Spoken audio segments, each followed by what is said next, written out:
నాతో ఉండేది నీ స్నేహం ఏసయ్యా, నాలో ఉండేది నీ పాటే ఏసయ్యా, నాతో ఉండేది నీ స్నేహం ఏసయ్యా, నాలో ఉండేది నీ పాటే ఏసయ్యా, నిత్యం నిలిచేది నీ ప్రేమే ఏసయ్యా, నిలకడగా ఉండేది నీ మాటే ఏసయ్యా, నిత్యం నిలిచేది నీ ప్రేమే ఏసయ్యా, నిలకడగా ఉండేది నీ మాటే ఏసయ్యా. మంచి తిరుగునేనని ఎన్నుకుంటే నా బ్రతుకునకు ప్రేమ పంచినావు, మంచి తిరుగునైన నన్ను ఎన్నుకుంటే నా బ్రతుకునకు ప్రేమ పంచినావు, నీకెవరు సాటి రారయా, నీకంటే లోకములో గనులెవరు సయ్యా, నీకెవరు సాటి రారయా, నీకంటే లోకములో గనులెవరు సయ్యా, నిత్యము నిలిచేది నీ ప్రేమే సయ్యా, నిలకడగా ఉండేది నీ మాటే సయ్యా, నిత్యము నిలిచేది నీ ప్రేమే సయ్యా, నిలకడగా ఉండేది నీ మాటే సయ్యా. ఈ లోక స్నేహాలన్నీ మోసమే కదా, అలరించే అందాలన్నీ వ్యర్థమే కదా, ఈ లోక స్నేహాలన్నీ వ్యర్థమే కదా, అలరించే అందాలన్నీ వ్యర్థమే కదా, నిజమైన స్నేహం నీదయా, నీ స్నేహం లేకుంటే నా బ్రతుకే వ్యర్థమయ్యా, నిజమైన స్నేహం నీదయా, నీ స్నేహం లేకుంటే నా బ్రతుకే వ్యర్థమయ్యా, నిత్యము నిలిచేది నీ ప్రేమే సయ్యా, నిలకడగా ఉండేది నీ మాటే సయ్యా, నిత్యము నిలిచేది నీ ప్రేమే సయ్యా, నిలకడగా ఉండేది నీ మాటే సయ్యా, నాతో ఉండేది నీ స్నేహం సయ్యా, నాలో ఉండేది నీ పాటే సయ్యా, నాతో ఉండేది నీ స్నేహం సయ్యా, నాలో ఉండేది నీ పాటే సయ్యా, నిత్యం నిలిచేది నీ ప్రేమే సయ్యా, నిలకడగా ఉండేది నీ మాటే సయ్యా, నిత్యం నిలిచేది నీ ప్రేమే సయ్యా, నిలకడగా ఉండేది నీ మాటే సయ్యా. హల్లెలూయా.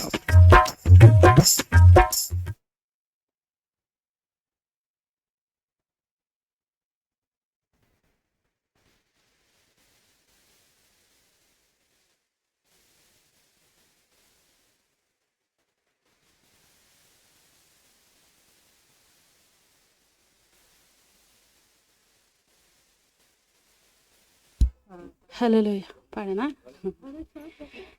నీవు లేకుండా నేనుండలేను, నాకున్నవన్నీ నీవేసయ్యా, నీవు లేకుండా నేనుండలేను, నాకున్నవన్నీ నీవేసయ్యా, నా ప్రాణమా నా జానమా నా ఊపిరి నీవేసయ్యా, నీవు లేకుండా నేనుండాలేను నాకున్నవన్నీ నీవేసయ్యా జాలి లేనిది ఈ మాయలోకము కలత చెందేను నా దీన హృదయం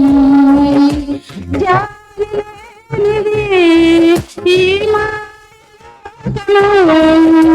కలత చెందేను నా దీన హృదయం నన్ను కాపాడుటకు నాదైచితివా హస్తము చాపితివా నన్ను బలపరిచితివా నన్ను కాపాడుటకు నాదైచితివా హస్తము చాపితివా నన్ను బలపరిచితివా నా ప్రాణమా నా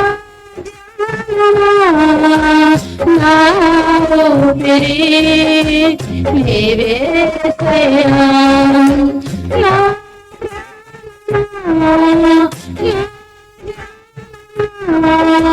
నా ఊపిరి నీవేసయ్యా నీవు లేకుండా నేనుండాలేను నాకున్నవన్నీ నీవేసయ్యా నన్ను ప్రేమించేవారు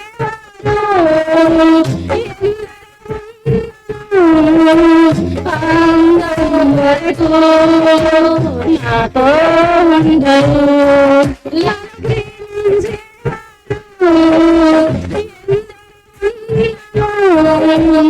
అందరూ వరకు నాతో ఉండరు నాతో ఉన్నవాడా నాతో ఉన్నవాడా నా ప్రాణము నీవేసయ్యా నాలో ఉన్నవాడా నాతో ఉన్నవాడా నా ప్రాణము నీవేసయ్యా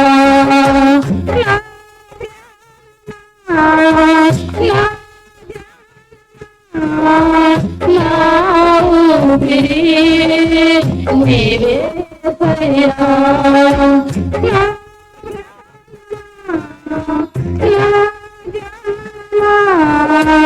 నా ఊపిరి నీవేసయ్యా నీవు లేకుండా నేనుండాలేను నాకున్నవన్నీ నీవేసయ్యా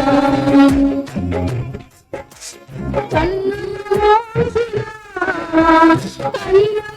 మూసినా నా చూపులలో నీ రూపమే కన్ను మూసినా నా చూపులలో నీ రూపమే కనికరించితివా కరుణామయుడా కృప చూపించితివా నాకు చాలిన దేవుడా కనికరించితివా కరుణామయుడా కృప చూపించితివా నాకు చాలిన దేవుడా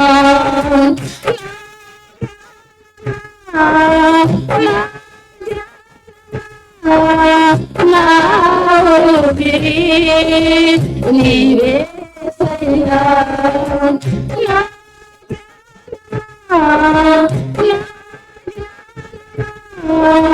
నా ఊపిరి నీవేసయ్యా నీవు లేకుండా నేనుండలేను నాకున్నవన్నీ నీవేసయ్యా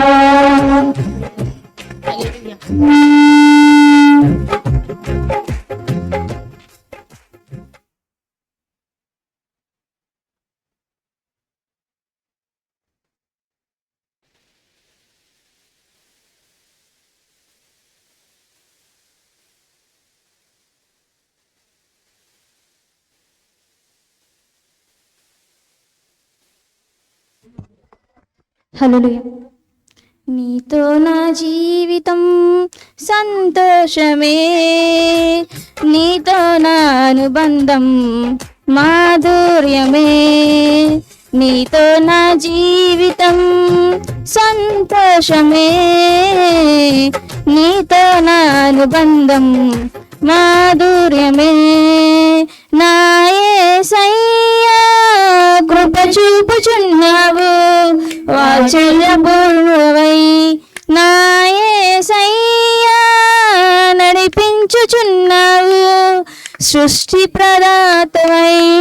ఆరాధ్యుడా యేసయ్యా నీతో నా అనుబంధం మాధుర్యమే. ఆరాధ్యుడా యేసయ్యా నీతో నా అనుబంధం మాధుర్యమే. నీతో నా జీవితం సంతోషమే, నీతో నా అనుబంధం మాధుర్యమే.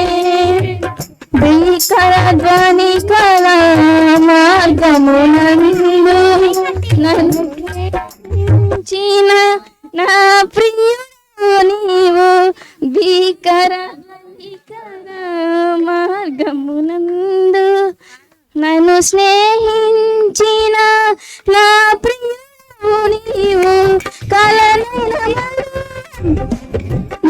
నడిపిన మార్గం క్షణమైన విడువను, నీతో సహవాసం కలనైన నీవు నడిపిన మార్గం క్షణమైన విడువను, నీతో సహవాసం. ఆరాధ్యుడా యేసయ్యా నీతో నా అనుబంధం మాధుర్యమే. ఆరాధ్యుడా యేసయ్యా నీతో నా అనుబంధం మాధుర్యమే. నీతో నా జీవితం సంతోషమే, నీతో నా అనుబంధం మాధుర్యమే. సంతోషమందైనా శ్రమయందైనా నా స్తుతి గీతలకు ఆధారము నీవే. సంతోషమందైనా శ్రమయందైనా నా స్తుతి గీతలకు ఆధారము నీవే. నిత్యమైన నిలుపుటకు శుద్ధపరచునకు నన్ను మార్చుచున్నావు. నిత్యమైన శుద్ధపరచుగా మార్చుచున్నావు. ఆరాధ్యుడా యేసయ్యా నీతో నా అనుబంధం మాధుర్యమే. ఆరాధ్యుడా యేసయ్యా నీతో నా అనుబంధం మాధుర్యమే. నీతో నా జీవితం సంతోషమే, నీతో నా అనుబంధం మాధుర్యమే. నీతో నా జీవితం సంతోషమే, నీతో నా అనుబంధం మాధుర్యమే. ఆకాశమందుండి ఆశీర్వదించితివి, అభాగ్యుడనే నేను కనికరింపబడితిని. ఆకాశమందుండి ఆశీర్వదించితివి, అభాగ్యుడనే నేను కనికరింపబడితిని. నీలో బహుగా భరించుటకు నూతన కృపలో నింపుచున్నావు. నీలో నిలుచుటకు బహుగా భరించుటకు నూతన కృపలతో నింపుచున్నావు. ఆరాధ్యుడా యేసయ్యా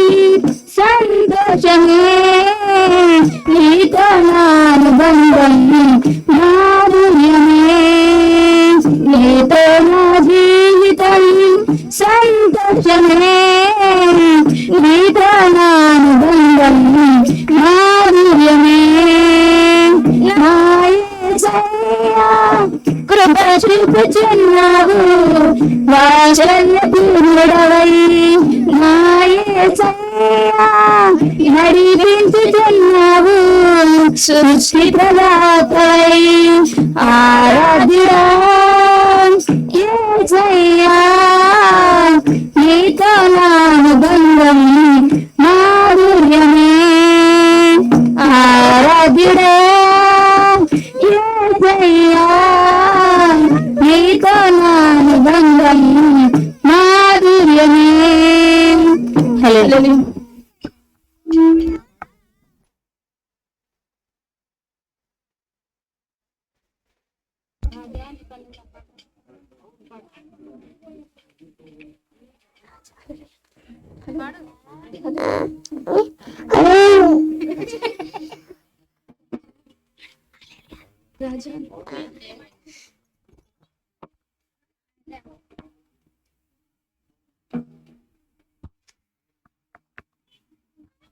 దేవా దేవానికి స్తోత్రం దేవా దేవానికి స్తోత్రం దేవా దేవానికి స్తోత్రం నా దేవా దేవానికి స్తోత్రం నీవు నా తోడు ఉన్నావయ్యా నాకు భయమేలా యేసయ్యా నీవు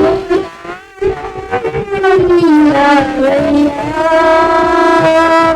నాకు దిగులేలా యేసయ్యా నీవు ఉన్నావయ్యా నాకు భయమేలా యేసయ్యా నీవు ఉన్నావయ్యా నాకు దిగులేలా యేసయ్యా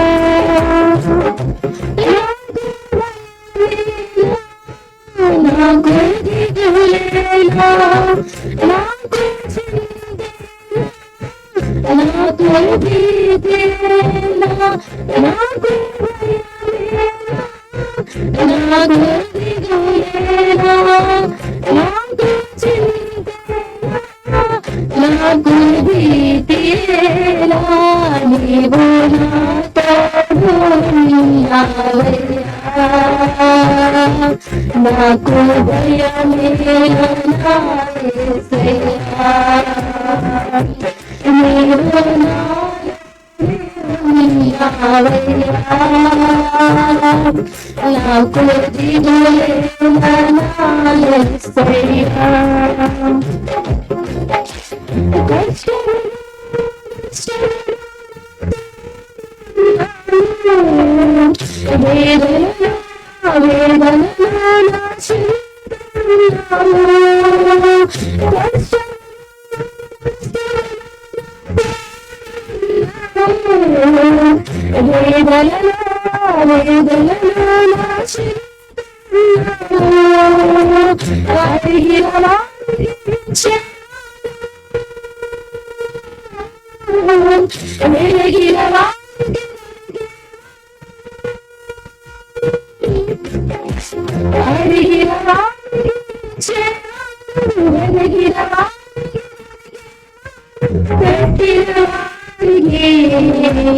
తలుపులు తెరిచే దేవుడు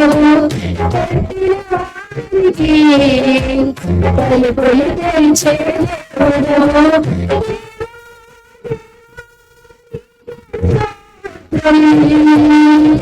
నా దేవా దేవా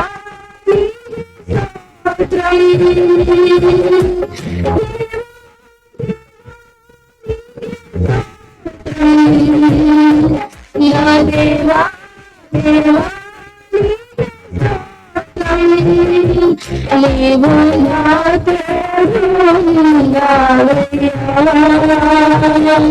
నాకు భయమేలయ్యా నీవు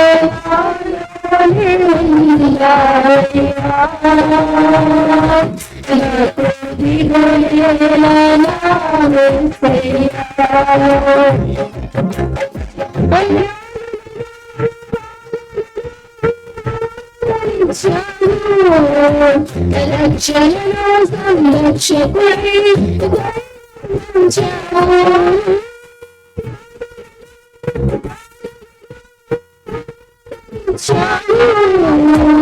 రక్షణలో సంరక్షకుడి నేనే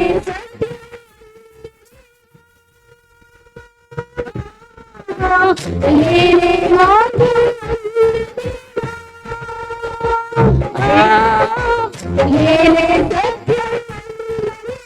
నేనే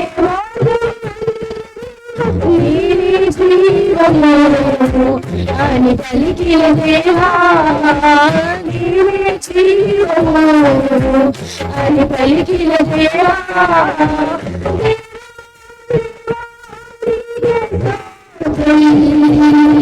నా దేవా దేవా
హల్లెలూయా.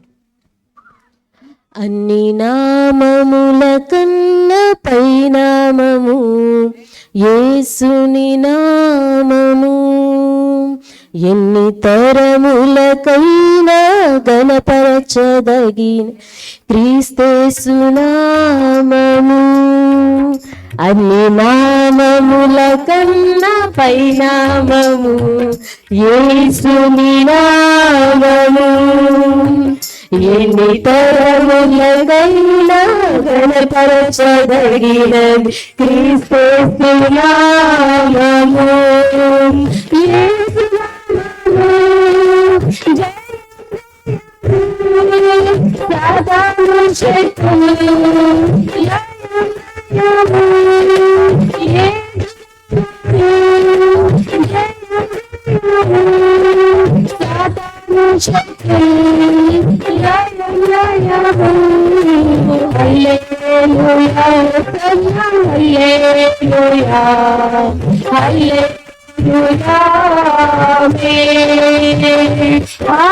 హల్లెలూయా హోసన్నా హల్లెలూయా హల్లెలూయా ఆమేన్ తల్లి నామముల కన్నా పైనామము యేసుని నామము ఎన్ని పరములకైనా ఘనపరచదగినది క్రీస్తు నామము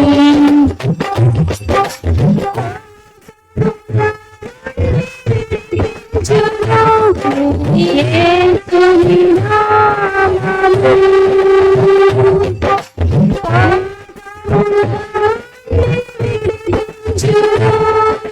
యేసుని నామము నిత్యానరకాగ్నిలో నుండి రక్షించును క్రీస్తు నామము నిత్యానరకాగ్నిలో నుండి రక్షించును క్రీస్తు నామము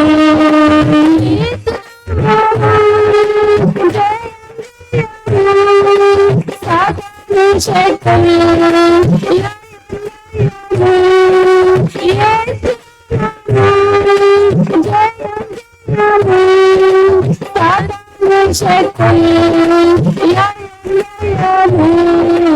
హల్లెలూయా హోసన్నా హల్లెలూయా హల్లెలూయా ఆమేన్ ఆమేన్ హల్లెలూయా హోసన్నా హల్లెలూయా హల్లెలూయా ఆమేన్ అన్ని నామముల కన్నా పైనామము యేసుని నామము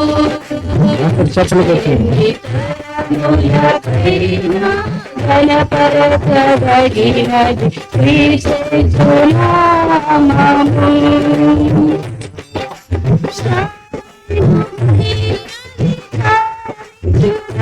శక్తి కలిగిన యేసు నామము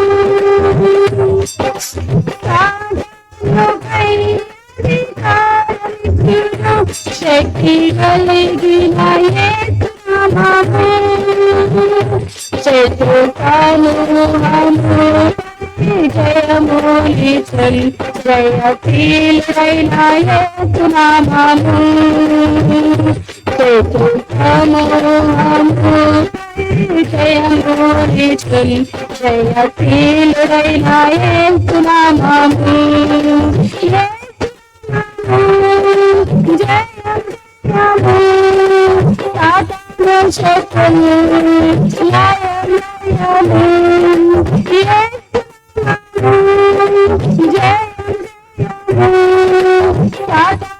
శక్తులు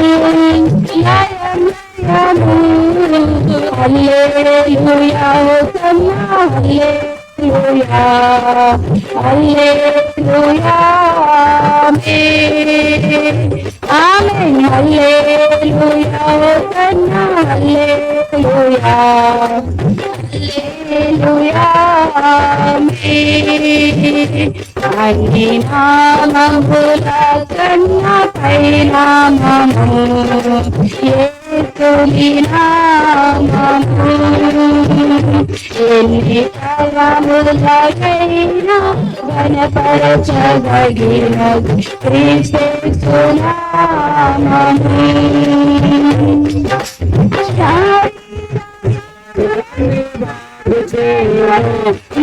నజరేయుడైన యేసు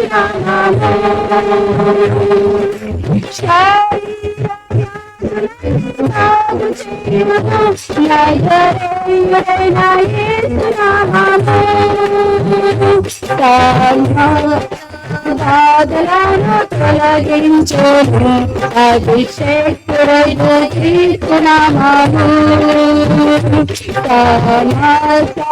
బాధలను తొలగించును అభిషేకుడైన క్రీస్తు నామము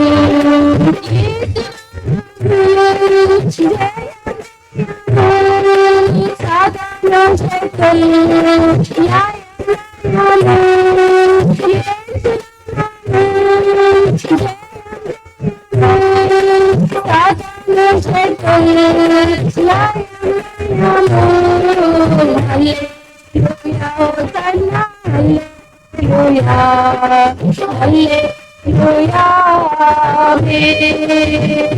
ఆమేన్ హల్లెలూయా హోసన్నా హల్లెలూయా హల్లెలూయా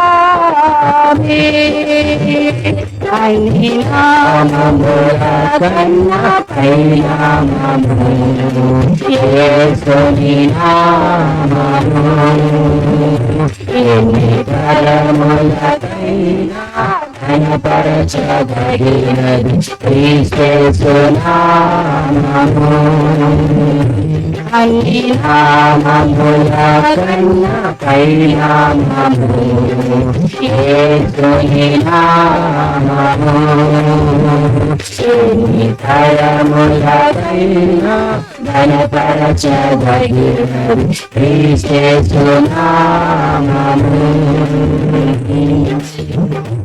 హల్లెలూయా. మనందరూ కూడా కళ్ళు మూసుకునే శ్రమలో ప్రభుకు మన హృదయాలను అప్పగించుకుందాం. కొంతమంది పిల్లలు ముందుకు రావచ్చు. మనందరం కూడా ప్రభుకు అప్పగించుకుందాం. చేతులెత్తి ప్రభుకు స్తోత్రం చెల్లిద్దాం. స్తోత్రమయ్యా, స్తోత్రమయ్యా, స్తోత్రమయ్యా. ఈ సాయంకాలం శ్రీను గారి గృహం నందు, అనుశ్రీమ గారి గృహం నందు చేరి ప్రభువును గణపరచడానికి వచ్చాం. ఇదిగో 12వ రోజు ఉపవాస దినాల్లో మనమున్నాం. ప్రభు నమ్మదగిన వాడుగా ఉన్నాడు. ఒక్కొక్క కుమార్తె, ఒక్కొక్క కుమారుడు, ఇదిగో సంఘము, ఇదిగో ప్రతి ఒక్క హృదయంలో ఉన్న భారము, ప్రార్థన అంశము, ప్రార్థన ఉద్దేశము, ఉపవాస ఉద్దేశము ఎరిగి ప్రతి ఒక్కరికి జవాబు ఇవ్వడానికి ఇష్టపడుతున్న దేవుడు మన మధ్యలో ఉన్నాడు. మన ఉపవాసం వ్యర్థం కాదు. దాని ద్వారా దేవుడు ఏమైతే జరగ ఉద్దేశించాడో నీ విషయంలో, నా విషయంలో, మన విషయంలో నిశ్చయముగా కార్యము జరిగించి సమర్థుడై ఉన్నాడు. ఈ రాత్రి శ్రీని గారి కుటుంబంలోను, ఎదురు అనసమ్మ గారి కుటుంబంలోను, వారి కుమారులను, వారి కోడలను, వారి మానవ సంతానములను దేవుడు దీవించి గొప్ప రక్షణ కుటుంబానికి కలిగించినట్లు దేవుడు కృప కలిగిన వాడిగా ఉన్నాడు కనుక ఇదిగో ఉపవాస దినం యొక్క పరమార్థము ఈ కుటుంబంలో నెరవేరును గాక. ఆయన కృప కుటుంబం మీదకి వచ్చును గాక. ఆయన రక్తం ఈ కుటుంబం మీద ప్రోక్షించబడును గాక. ప్రభు ఈ కుటుంబం మీద తన రక్తాన్ని ప్రోక్షిస్తుండగా, కరుణా రక్తాన్ని ప్రోక్షిస్తుండగా చేతులకి ప్రభుకు స్తోత్రం చెల్లిద్దాం. స్తోత్రమయ్యా, స్తోత్రమయ్యా, స్తోత్రమయ్యా. ఈ పరిశుద్ధమైన రక్తము విడిపించేది, అది కట్లు తెంపేది, అది బంధకం నుంచి విడుదల చేసేది, అది మోకుల నుంచి మోకులు తీసేది, ప్రతి విధమైన కాడిని విడిపెట్టేది. ఓ నీ రక్తము విడిపించేది, నీ రక్తము వెలుగోలే ప్రత్యక్షతను అనుగ్రహించేది, నీ రక్తము శీఘ్రముగా స్వస్థత ఇచ్చేది, నీ రక్తము కుటుంబాన్ని నీ కృపకు పాత్రలుగా చేసేది. అటు నీ రక్తముతో ఇప్పుడు కుటుంబం మీదకి నీ కృప రానివయ్యా, నీ కనికరం రానివయ్యా. యేసు నామములో సంఘముగా మేము ప్రకటిస్తున్నాము. యేసు రక్తములో విడుదల ప్రకటిస్తున్నాము, స్వస్థతను ప్రకటిస్తున్నాము, ప్రాథమికమైన ఆర్థిక ఇబ్బందుల నుంచి విడుదల ప్రకటిస్తున్నాము. దానికి సంబంధించిన కట్లు తెంపబడిన గాక, లోకులు తీయబడిన గాక, భారభరితమైన భారములు వేస్తున్నాము. ఈ కుటుంబం మీద నుంచి దూరమవుతున్న గాక, కృప కలుగును గాక, రక్షణ కార్యము జరుగును గాక, అద్భుత కార్యం జరుగును గాక. ప్రతి బిడ్డ హృదయం తెరవబడిన గాక, ప్రతి బిడ్డ హృదయం మనోనేత్రములు తెరవబడిన గాక, ప్రతి బిడ్డ హృదయ చెవులు వేస్తున్నామానికి, పరిశుద్ధ నామానికి, ఓ ఆయన మహిమకర సన్నిధికి తెరవబడిన గాక. ఈ హృదయములలో దేవుని కార్యము జరుగును గాక, ద్వారములు వేస్తున్నాములు ప్రేమకు తెరవబడిన గాక, రక్షణకు తెరవబడిన గాక, పరలోకపు ద్వారము కుటుంబం కొరకు వేస్తున్నాములు కృపను తెరవబడిన గాక. ఆ కార్యము ప్రభు కుటుంబం గురించి చేస్తున్నగా చప్పులు పెట్టి ప్రభుకు స్తోత్రం చెల్లిద్దాం. యేసయ్యా మీకు వందనాలు నాయనా, నీ నామానికి స్తోత్రములు చెల్లిస్తున్నాను. నీ సన్నిధిలో సమయంలో అందరం కూడి నేను స్తుతిస్తుండగా ఇక్కడ భక్తి బిడ్డ గట్టిగా చప్పులు పెట్టి ప్రభు నామాన్ని స్తుతిస్తాను. యేసయ్యా స్తోత్రములు, స్తోత్రములు, స్తోత్రములు. పరిశుద్ధ మీకు స్తుతి కలుగును గాక, పరిశుద్ధ మీకు మహిమ కలుగును గాక. Thank you lord for your presence. నీ సన్నిధిని బట్టి మీకు స్తుతి చెల్లిస్తున్నాను. చెల్లిస్తున్నాను. ఈ సన్నిధిని బట్టి మీకు స్తుతి చెల్లిస్తున్నాను. హల్లెలూయా. స్తోత్రమయ్యా, స్తోత్రమయ్యా, స్తోత్రమయ్యా. పరిశుద్ధుడా మీకు స్థుతి కలుగును గాక. ఆరాధన యోగ్యుడా, వందనాలు, వందనాలు అయ్యా. నీ సన్నిధిలో చేరి నేను స్తుతించడానికి కారణము నీ కృపే, నీ దయ. నువ్వు లేకపోతే మేము లేము, నీ దయ లేకపోతే మేము లేము నాయన. నీకు స్తోత్రములు, స్తోత్రములు, స్తోత్రములు. హల్లెలూయా, హల్లెలూయా. పాత్రుడను కానయ్యా, యోగ్యుడను కానయ్యా, నీ సన్నిధిలో నిలుచుటకు. పాత్రుడను కానయ్యా, యోగ్యుడను కానయ్యా, నీ సన్నిధిలో నిలుచుటకు. పాత్రుడను కానయ్యా, యోగ్యుడను కానయ్యా, నీ సన్నిధిలో నిలుచుటకు. నీ కృపయే, కృపయే నిలిపినదే.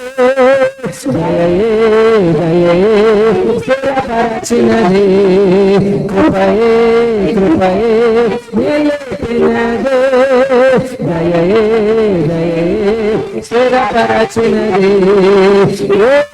యేసయ్యా, యేసయ్యా, యేసయ్యా, నా యేసయ్యా, యేసయ్యా, యేసయ్యా, యేసయ్యా, నా యేసయ్యా. పాత్రుడను కానయ్యా, యోగ్యుడను కానయ్యా, నీ సన్నిధిలో నిలుచుటకు. పాత్రుడను కానయ్యా, యోగ్యుడను కానయ్యా, నీ సన్నిధిలో నిలుచుటకు. పరిశుద్ధమైనది నీ సన్నిధి, ఎంతో అభిషేకముతో నిండినది. పరిశుద్ధమైనది నీ సన్నిధి, ఎంతో అభిషేకముతో నీ సన్నిధిలో నన్ను నిలుపయా, నీ సన్నిధిలో నన్ను నిలుపయా.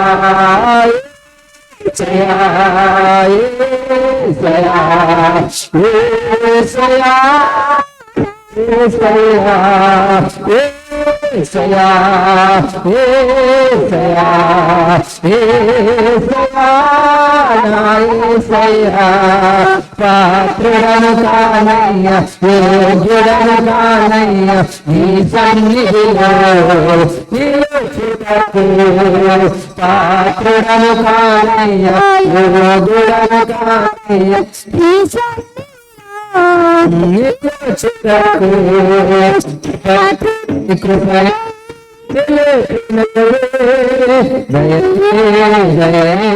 స్థిరపరచినది. కృపయే, కృపయే నిలిపినది. దయే, దయే స్థిరపరచినది. యేసయ్యా, వర్షకి కిరణ పరబల యేసయ్యా, యేసయ్యా, యేసయ్యా, నా యేసయ్యా. అగ్నిమయమయ్యో నివసించుటకు నీ దేహమును. అగ్నిమయమైన నివసించుటకు నా దేహమును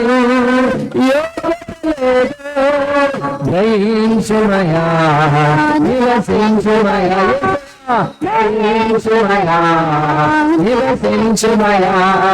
యేసయ్యా, యేసయ్యా, యేసయ్యా, నా యేసయ్యా. యేసయ్యా, యేసయ్యా, యేసయ్యా, నా యేసయ్యా.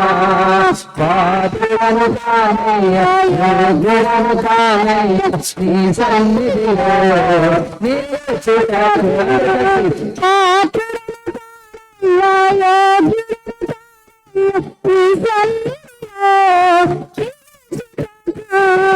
కృపయే, కృపయే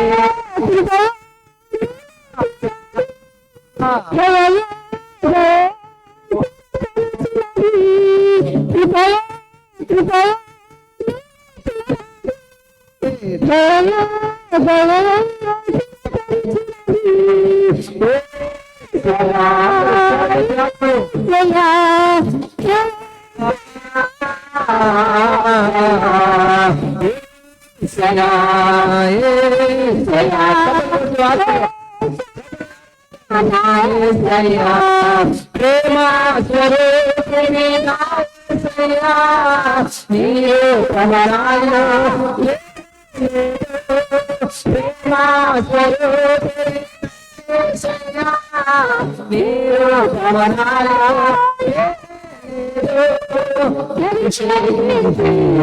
రూపించుమయా రూపించుమయా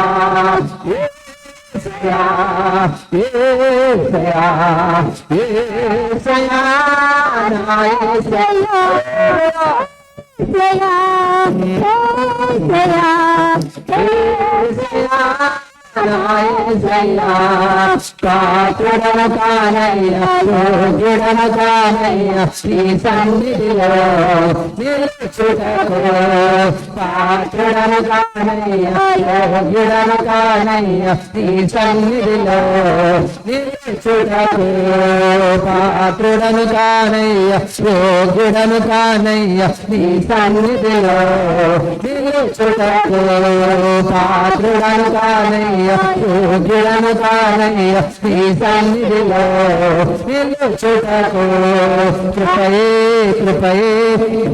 వినదే దయే స్థిరపరచినది కృపయే నిలిపినదే దయే స్థిరపరచినది చూడాలి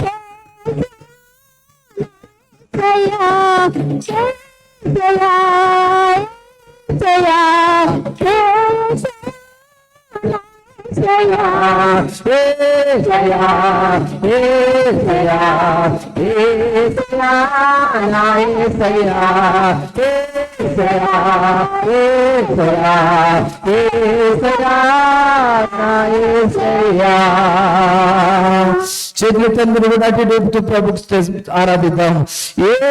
ఏసయ్యా ఏసయ్యా ఏసయ్యా నా ఏసయ్యా పరిశుద్ధమైనది నీ సన్నిధే ఎంతో అభిషేకముతో నింపబడినదే పరిశుద్ధమైనది ఎంతో అభిషేకముతో నింపబడినదే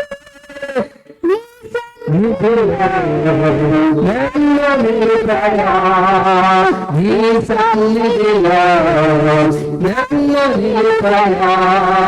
అగ్నిమయమై నివసించకు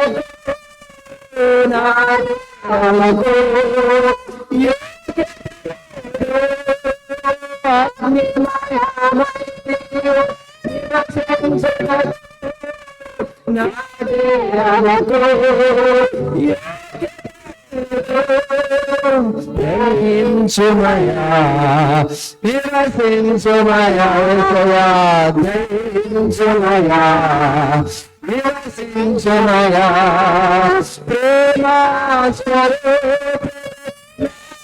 స్వరూపా నీరు కమలాలు ప్రేమా స్వరూపా నీరు కమలాలు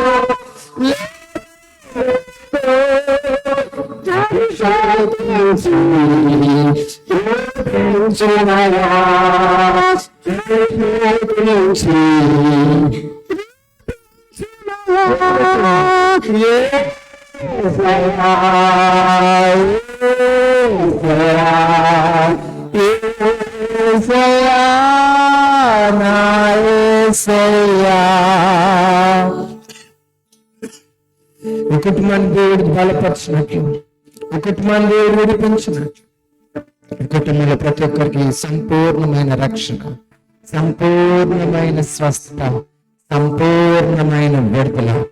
కుటుంబాల బిడ్డల హృదయాలు తెరబడినట్లు, కుటుంబాల బిడ్డలకు మనోనేత్రములు దేవాది దేవుని గురించిన సత్యం విషయంలో, ప్రత్యక్ష విషయంలో మనోనేత్రములు ప్రతి ఒక్కరికి తెరవబడినట్లు, ప్రతి హృదయం చెవి తెరవబడినట్లు, ప్రతి కాడి నుండి, ప్రతి బంధకం నుండి, ప్రతి కట్ల నుండి, ప్రతి మోగు నుండి యేసయ్య నామములో విడుదల కలుగునట్లు గట్టిగా చప్పుడు కొట్టి ప్రభు నామాన్ని స్తుతిద్దాం. ప్రభు స్తోత్రములు, స్తోత్రములు. విడుదల కలుగుని గాక, విడుదల కలుగుని గాక, నీ కృప వచ్చిన గాక. వీరి వందనత్రులు తెరవబడిన గాక, రక్షణ కలుగుని గాక, రక్షణ ప్రత్యక్షత కుటుంబానికి కలుగుని గాక, సంపూర్ణమైన స్వస్థత, విడుదల, నీ శక్తి కుటుంబం, నీ మహిమ నీ కుటుంబం చూపిన గాక, ప్రకారం నామని కుటుంబంలో జరుగుని గాక. Holy Spirit Lord, Holy Spirit Lord, Holy Spirit Lord. వాక్యంలోకి వెళ్తుండగా దేవుడి కుటుంబాన్ని దర్శించి బలపరిచి, కూడి ఉన్న సంఘం అంతటిని కూడా దేవుడు దర్శించి బలపరిచి, తానే తన దివ్యమైన వాక్యంతో మనతో మాట్లాడినట్లు మన మధ్యలో ఆమెగా ప్రార్థన చేసి నడిపిస్తారు. స్తోత్రములు, స్తోత్రములు, స్తోత్రములు, స్తోత్రములు, స్తోత్రములు. స్తోత్రం, స్తోత్రం, స్తోత్రం. మహాపరిశుద్ధునికి వందనానికి స్తుతులు, స్తోత్రములు ప్రభు. సాయంకాల సమయంలో నాయన ప్రభు ఈ గృహం నందు మీ చేరి నేను స్తుతిస్తుండగా, నేను బలపరుస్తుండగా, నేను మయపరుస్తుండగా నాయన ప్రభు నీవు ఇచ్చిన కృపను బట్టి, ఇటు ధన్యతను బట్టి నీకే వందనాలు, నీకే కృతజ్ఞతాస్తుతులు చెల్లిస్తున్నాను ప్రభు. అయా నీకే మహిమ చెల్లిస్తున్నాను ప్రభు. అయా దయ కుటుంబం మీద అర్థం రానిండి ప్రభు. అయా నీ కృప రానిండి, అయ్యా నీ దయ రానిండి ప్రభు. ఎస్ అయ్యా, అయా నువ్వు ఎంతో గొప్పవాడినైనా ప్రభు. వారి పరిస్థితులు ఎరిగిన దేవుడునైనా, అయా తల్లి గర్భంలో రూపించక ముందేనైనా ప్రభు వీళ్ళని వెరిగిన దేవుడు నువ్వునైనా. ఎస్ అయ్యా, అయా ఈ కుటుంబాన్ని మీరు దర్శించండి ప్రభు. అయా తన కుమారులు మీరు దర్శించండి ప్రభు. అయా వెంకటేశ్వరుని మీరు దర్శించండి అయ్యా. అయా ఏడుకొండలు మీరు దర్శించండి ప్రభా. అయా ఇదిగోనైనా వాస్తుని మీరు దర్శించండి ప్రభా. అయా ఇదిగోనైనా కోరలను కూడా నేను సేవనైన ప్రభా. అలాగే శివాన్ని కూడా మీరు దర్శించండి ప్రభా. అయా వాళ్ళ మనోరాన్ని మీరు దీవించి ఆశీర్వదించమని అడుగుతున్న ప్రభా. అయా వారి ప్రతి అక్కడ మీద అవసరతలు మీరు తీర్చమని అడుగుతున్న ప్రభా. అయా వారి ఆర్థిక పరిస్థితి ఇచ్చి నాయన ప్రభు విడుదల దయచేయమని అడుగుతున్న ప్రభా. వారి మీద మోపబడిన ప్రతి కాడుని తొలగించమని అడుగుతున్నాను ప్రభా. అయా సులువుగా చిక్కుల మీద పాపం నుంచి విడుదల దయచేయమని అడుగుతున్న ప్రభా. అయా ఈ కుటుంబంలో ప్రతి ఒక్కరికి నాయన ప్రభా అయా సంపూర్ణమైన రక్షణ దయచేయమని అడుగుతున్నాం ప్రభా. ఎస్ అయ్యా, అయా నీ నామములో రక్షణ దయచేయమని అడుగుతున్నాం ప్రభా. అయా వారి బంధువర్గాన్ని నైనా ప్రభా. అయా వాళ్ళ యువకులనైనా ప్రభా మీరు దర్శించండి ప్రభా. అయా వారి కుటుంబాలంతా కూడా నైనా మీరేనైనా దర్శించమని అడుగుతున్నాం ప్రభా. అయా అదిగోనైనా ప్రభా వాక్యంలోకి వెళ్తుండగానైనా ప్రభా. అయా యొక్క నీ కృప నీ తోడు మాకు ఉంచమని అడుగుతున్నాం ప్రభా. ఎస్ అయ్యా, అయా వింటున్న ప్రతి బిడ్డని మీరు బలపరచమని అడుగుతున్నాం ప్రభా. అయా మరి ముఖ్యంగా నీ కుటుంబీకులనైనా ప్రభా, కుటుంబీకులతో మీరు మాట్లాడండి ప్రభా. మీరు ఆదరించబడాలి ప్రభా, ధైర్యపరచబడాలి ప్రభా. అయా నీకే వందనాలు, నీకే స్తుతులు, స్తోత్రములు ప్రభా. అయా వాక్యాన్ని నైనా ప్రభా. అయా ప్రతి ఒక్క హృదయంలో ఫలింప చేసుకొని ప్రభా. అయా నువ్వు విడిచిపెట్టకుండా ప్రభా. అయా నీకే మహిమ ఘనత ప్రభావాలు ఆరోపిస్తూ నేను తగ్గించుకుని నామాన్ని హెచ్చిస్తూ నజరేయుని యేసు అతి పరిశుద్ధమైన నామములో అతి శ్రేష్టమైన నామములు అడిగి వేడుకొని పొంది ఉన్నాము పరమ తండ్రి. ఆమేన్. మనందరం కూడా కూర్చుందాం. నిర్గమకాండము 25వ అధ్యాయము 10 నుంచి 20 చదువుదాం.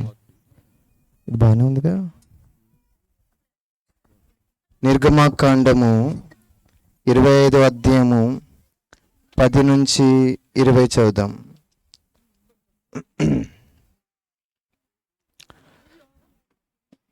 నేను చదువుతాను, జాగ్రత్తగా వినండి.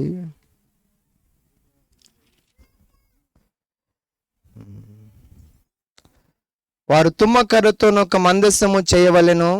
దాని పొడుగు 2 మూరలను కలుద్దాలు అక్కడ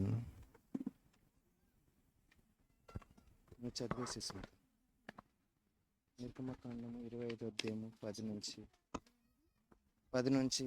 20. వారు తుమ్మకర్రతో ఒక మందసమును చేయవలను. దాని పొడుగు 2 మూరలున్నర, దాని వెడల్పు 3 మూరలున్నర, దాని ఎత్తు 3 మూరడున్నర. దాని మీద మేలిమి బంగారు రేకు పొదిగింపవలను, లోపలను వెలుపలను దానికి పొదిగింపవలను. దాని మీద బంగారు జవను చుట్టూ కట్టవలను. దానికి 4 బంగారు ఉంగరములను పోత పోసి ఒక్క ప్రక్కను ఎదుటి ప్రక్కను 2 ఉంగరములు ఉండునట్లు దాని 4 కాళ్లకు వాటిని వేయవలను. తుమ్మకర్రతో మోతకర్రలను చేసి వాటికి బంగారు రేకులను పొదిగించి వాటితో ఆ మందసమును మోయుటకు ఆ ప్రక్కల మీది ఉంగరములలో ఆ మోతకర్రలను దూర్చవలను. ఆ మోతకర్రలు ఆ మందసపు ఉంగరములలోనే ఉండవలను. వాటిని దాని యొద్ద నుండి తీయకూడదు. ఆ మందసములో నేను నీకిచ్చు శాసనములను ఉంచవలను. మరియు నీవు మేలిమి బంగారుతో కరుణాపీఠమును చేయవలను. దాని పొడుగు 2 మూరడున్నర, దాని వెడల్పు 3 మూరడున్నర, మరియు 2 బంగారు కెరూబులను చేయవలను. కరుణాపీఠము యొక్క 2 కొనలను నకిషీ పనిగా చేయవలను. ఈ కొనను ఒక కెరూబును, ఆ కొనను ఒక కెరూబును చేయవలను. కరుణాపీఠమున దాని 2 కొనల మీద కెరూబులను దానితో ఏకాండముగా చేయవలను. ఆ కెరూబులు పైకి విప్పిన 2 రెక్కలు గలవై కరుణాపీఠమును తమ రెక్కలతో కప్పుచుండగా వాటి ముఖములు 101కి ఎదురుగా ఉండవలను. ఆ కెరూబుల ముఖములు కరుణాపీఠము తట్టు ఉండవలను. నీవు ఆ కరుణాపీఠమును ఎత్తి ఆ మందసము మీద ఉంచవలను. నేను నీకిచ్చు శాసనములను ఆ మందసములో నుంచవలను. అక్కడ నేను నిన్ను కలుసుకొని కరుణాపీఠం మీద ఉండియు శాసనములు గల మందసం మీద నుండు 2 కెరూబుల మధ్య నుండి నేను ఇజ్రాయేలీయుల నిమిత్తము మీకు ఆజ్ఞాపించు సమస్తమును నీకు తెలియజెప్పెదను. చాలు. ఓకే, మనందరం కూడా 40 రోజుల ఉపవాసములో 12వ రోజు ఉపవాసానికి మనం అందరం కూడా వచ్చాము. అయితే ఈరోజు ఉపవాసం గురించి ఒక ముఖ్యమైన విషయాన్ని నేను మీకు చెప్పాలనుకుంటున్నాను. ఉపవాసం ఎందుకు ఉంటారంటే ఉపవాసము దేవునికి దగ్గరగా ఉండడానికి, ఉపవాసము దేవుని తెలుసుకోవడానికి ఉంటారు. అది ముఖ్యమైన కారణమైంది. సో ఉపవాసం దేవుణ్ణి తెలుసుకోవడానికి, ఉపవాసం దేవుణ్ణి ఆరాధించడానికి. అనంటే ఒకసారి ఉపవాసం దేవుణ్ణి తెలుసుకోవడానికి, ఉపవాసం దేవుని ఆరాధించడానికి. సో 12వ రోజుకు ఉపవాసంకి వచ్చేసాము. ఉపవాసంలో మనము తిండి మానేయడమో నీళ్లు మానేయడమో ఉపవాసం కాదు, కానీ బాధింపబడిన వారికి విడుదల ప్రకటించడము, కట్లతో బంధించబడిన వారికి విడుదల ప్రకటించడము, మోకులు బరువైన భారాలు ప్రజల నుంచి విడిపించడము, ఇది ఉపవాసం అన్నాం. ఈరోజు మనం అందరం ఉపవాసం ఉండి ఇంటికి వచ్చి ఇక్కడ ప్రార్థన చేస్తుంటే ముఖ్యంగా నువ్వు చేసే ప్రార్థన ఏంటంటే కుటుంబానికి విడుదల కలిగినప్పుడే మన ఉపవాసానికి అర్థం ఉంది. ఈ వీధిలో మనం ప్రార్థన చేస్తుంటే ఈ వీధిలో ఉన్న ప్రతి కుటుంబానికి విడుదల కలుగుతాయి. వారికి ఉన్న ఇబ్బందులు, వారికి ఉన్న ఆర్థిక ఇబ్బందులు, వారికి ఉన్న మానసిక ఇబ్బందులు, వారికి ఉన్న ఇక కుటుంబ సమస్యలు, వాటితో వారు నలిగిపోయి ఇబ్బంది పడితే సంతోషం లేక బాధలతో పీడింపబడుతున్నారో ఆ పరిస్థితులన్నిటి నుంచి ఇక్కడ ప్రార్థన చేస్తున్న సంఘము ముఖ్య ఉద్దేశం వీరందరికీ విడుదల కలగాలి. అలా కలిగినప్పుడు ఈ ఉపవాసం నిజమైన ఉపవాసం. నువ్వు తిండి మానేసుకొని ఇంట్లో కూర్చుంటే సరిపోదు. ఉపవాసం ఉండి ప్రభువును ఎదుగు ఎవరెవరైతే బంధించబడ్డారో, ఎవరెవరైతే ఇబ్బంది పడుతున్నారో, ఎవరెవరైతే కట్లతో ఉన్నారో, ఎవరెవరైతే ఎదుగు భయంకరమైన మోకులతో బరువులతో ఉన్నారో వారందరికీ నీ ప్రార్థన ద్వారా వారికి విడుదల కలిగించడమే అసలైన ఉపవాసం. అయితే ఈ ఉపవాసం అలా చేయగలగాలంటే ఇలా నువ్వు ప్రార్థన చేస్తే కుటుంబానికి విడుదల, ఆర్థిక ఇబ్బందుల నుంచి విడుదల, సమస్యల నుంచి విడుదల, నెమ్మది, సమాధానం. ఒక విశ్వాస యొక్క ఉపవాసం ద్వారా ఇతరులకు మేలు ఎప్పుడు జరుగుతుందంటే ఈ విశ్వాస యొక్క ఉపవాసము దేవుని తెలుసుకోవడానికి, ఈ విశ్వాస యొక్క ఉపవాసము దేవుని ఆరాధించడానికి ఫస్ట్ చేయగలిగితే అవన్నీ జరుగుతాయి. అందుకే శిష్యుల ఉపవాసం అని చెప్పినప్పుడు శిష్యుల ఉపవాసం ఏంది? వారి యొక్క అంతరంగాన్ని సరి చేసుకోవడం, వారి మాటలను సరి చేసుకోవడం, వారి బుద్ధిని సరి చేసుకోవడం, వారి అలవాట్లను సరి చేసుకోవడం, వారు సులువుగా చిక్కులు పెట్టి పాపముల నుంచి వారు విడుదల పొంది యేసు రాగా మారడమే అసలైన ఉపవాసం అని మనం గమనిస్తున్నాం. సో అదే క్రమంలో మరో కోణంలో అదే సత్యాన్ని మీ ముందు పెట్టడానికి ఈ రాత్రి ఇష్టపడుతున్నాను. ఉపవాసం అంటే దేవుని తెలుసుకోవడం, ఉపవాసం అంటే దేవుని ఆరాధించడం. అందరూ చెప్పండి, ఉపవాసం అంటే దేవుని తెలుసుకోవడం, ఉపవాసం అంటే దేవుని ఆరాధించడం. ఉపవాసంలో నువ్వు దేవుని తెలుసుకోకుండా నువ్వు ఉట్టిగా పస్తులుంటే, దేవునికి నీకు సంబంధం లేకుంటే, నువ్వు ఎంత ఉపవాసం ఉన్నా అది నీ శరీరానికి ఆయాసమే భారమే కానీ ఉపయోగం ఉండదు. ఫలం రావాలి. దేని గురించి అయితే, ఏ సమస్య గురించి అయితే, ఏ ఇబ్బంది గురించి అయితే, ఏ అనారోగ్యం గురించి అయితే, ఏ బాధ గురించి అయితే నువ్వు ప్రభు సన్నిధిలో 40 రోజులు ఉంటున్నావో, 2 రోజులు ఉంటున్నావో, 3 రోజులు ఉంటున్నావో, 20 రోజులు ఉంటున్నావో, లేకపోతే ఏదిగో 21 రోజులు ఉంటున్నావు, ఎన్ని రోజులు ఉపవాసం ఉంటున్నావు, ఒక పూట మానేసావో, 2 పూటలు మానేసావో, లేకపోతే ఉట్టి నీళ్ళతోనో, ఏ రకంగా నువ్వు ఉపవాసం ఉన్నావు. ఈ ఉపవాసం యొక్క గమ్యము ముఖ్యంగా ఇదిగో దేవునికి దగ్గర అవ్వడము, దేవుని సంపూర్ణంగా తెలుసుకోవడం. అది జరగకపోతే ఎంత ఉపవాసం ఉన్నా దాని ద్వారా ప్రయోజనము లేదు. సో అందుకే ఈరోజు నిర్గమకాండంలో మోషే అని ఒక భక్తుడు ఇదిగో 25 లక్షల మందిని ఇదిగో ఒక చక్రవర్తి యొక్క బానిసత్వంలో 400 సంవత్సరాలు ఉంటుండగా ఆ 25 లక్షల మందిని 400 సంవత్సరాల బానిసత్వం ఉన్న వారిని విడిపించి వారిని దేవుడు ఏ కొండ మీద అయితే ఆయన కనబడిన బిడ్డలను తీసుకురాపో అన్నాడో ఆ కొండకు తీసుకొచ్చాడు. ఆ కొండ మీదకి తీసుకొచ్చిన తర్వాత ఆ కొండ దగ్గర దేవుడు అతనితో ఇదిగో చూడండి 1:25 నుంచి యెహోవా మోషేకి ఇలాగూ సెలవిచ్చెను, నాకు ప్రతిష్టార్పణ తీసుకొని రండని ఇజ్రాయేలుతో చెప్పుము. మనపూర్వకంగా అర్పించు ప్రతి మనిషిని యొద్ద దాన్ని తీసుకొనవలెను.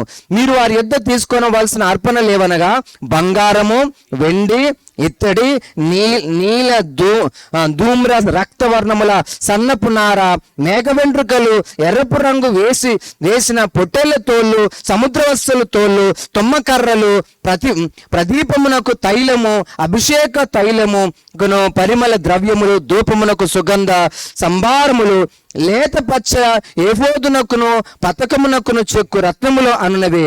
నేను వారిలో నివసించినట్లు వారు నాకు ఒక పరిశుద్ధ స్థలము నిర్మింపవలెను. నేను నీకు కనపరచు విధముగా మందిరం యొక్క ఆ రూపమును, దాని ఉపకరణములన్నిటినీ రూపమును నిర్మింపవలెను. మోషే కొండ మీదకి తీసుకొచ్చాడు. కొండ మీద తీసుకొచ్చాను మోషేని కొండ మీదకి రమ్మన్నాడు. ప్రజలందరూ కొండ కింద ఉన్నారు. కొండ మీదకి ఎక్కిన తర్వాత మోషేతో అన్నాడు, ఇదిగో నేను మీ మధ్యలో నివసించాలనుకుంటున్నాను. నేను కొండ మీద ఉన్నాను.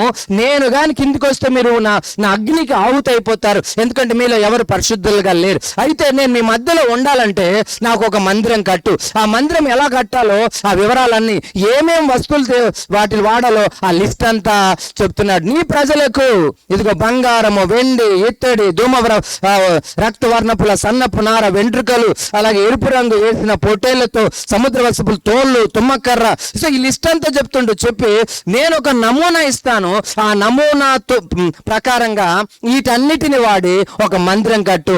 ఆ మందిరంలో నేను మీతో నివసిస్తాను.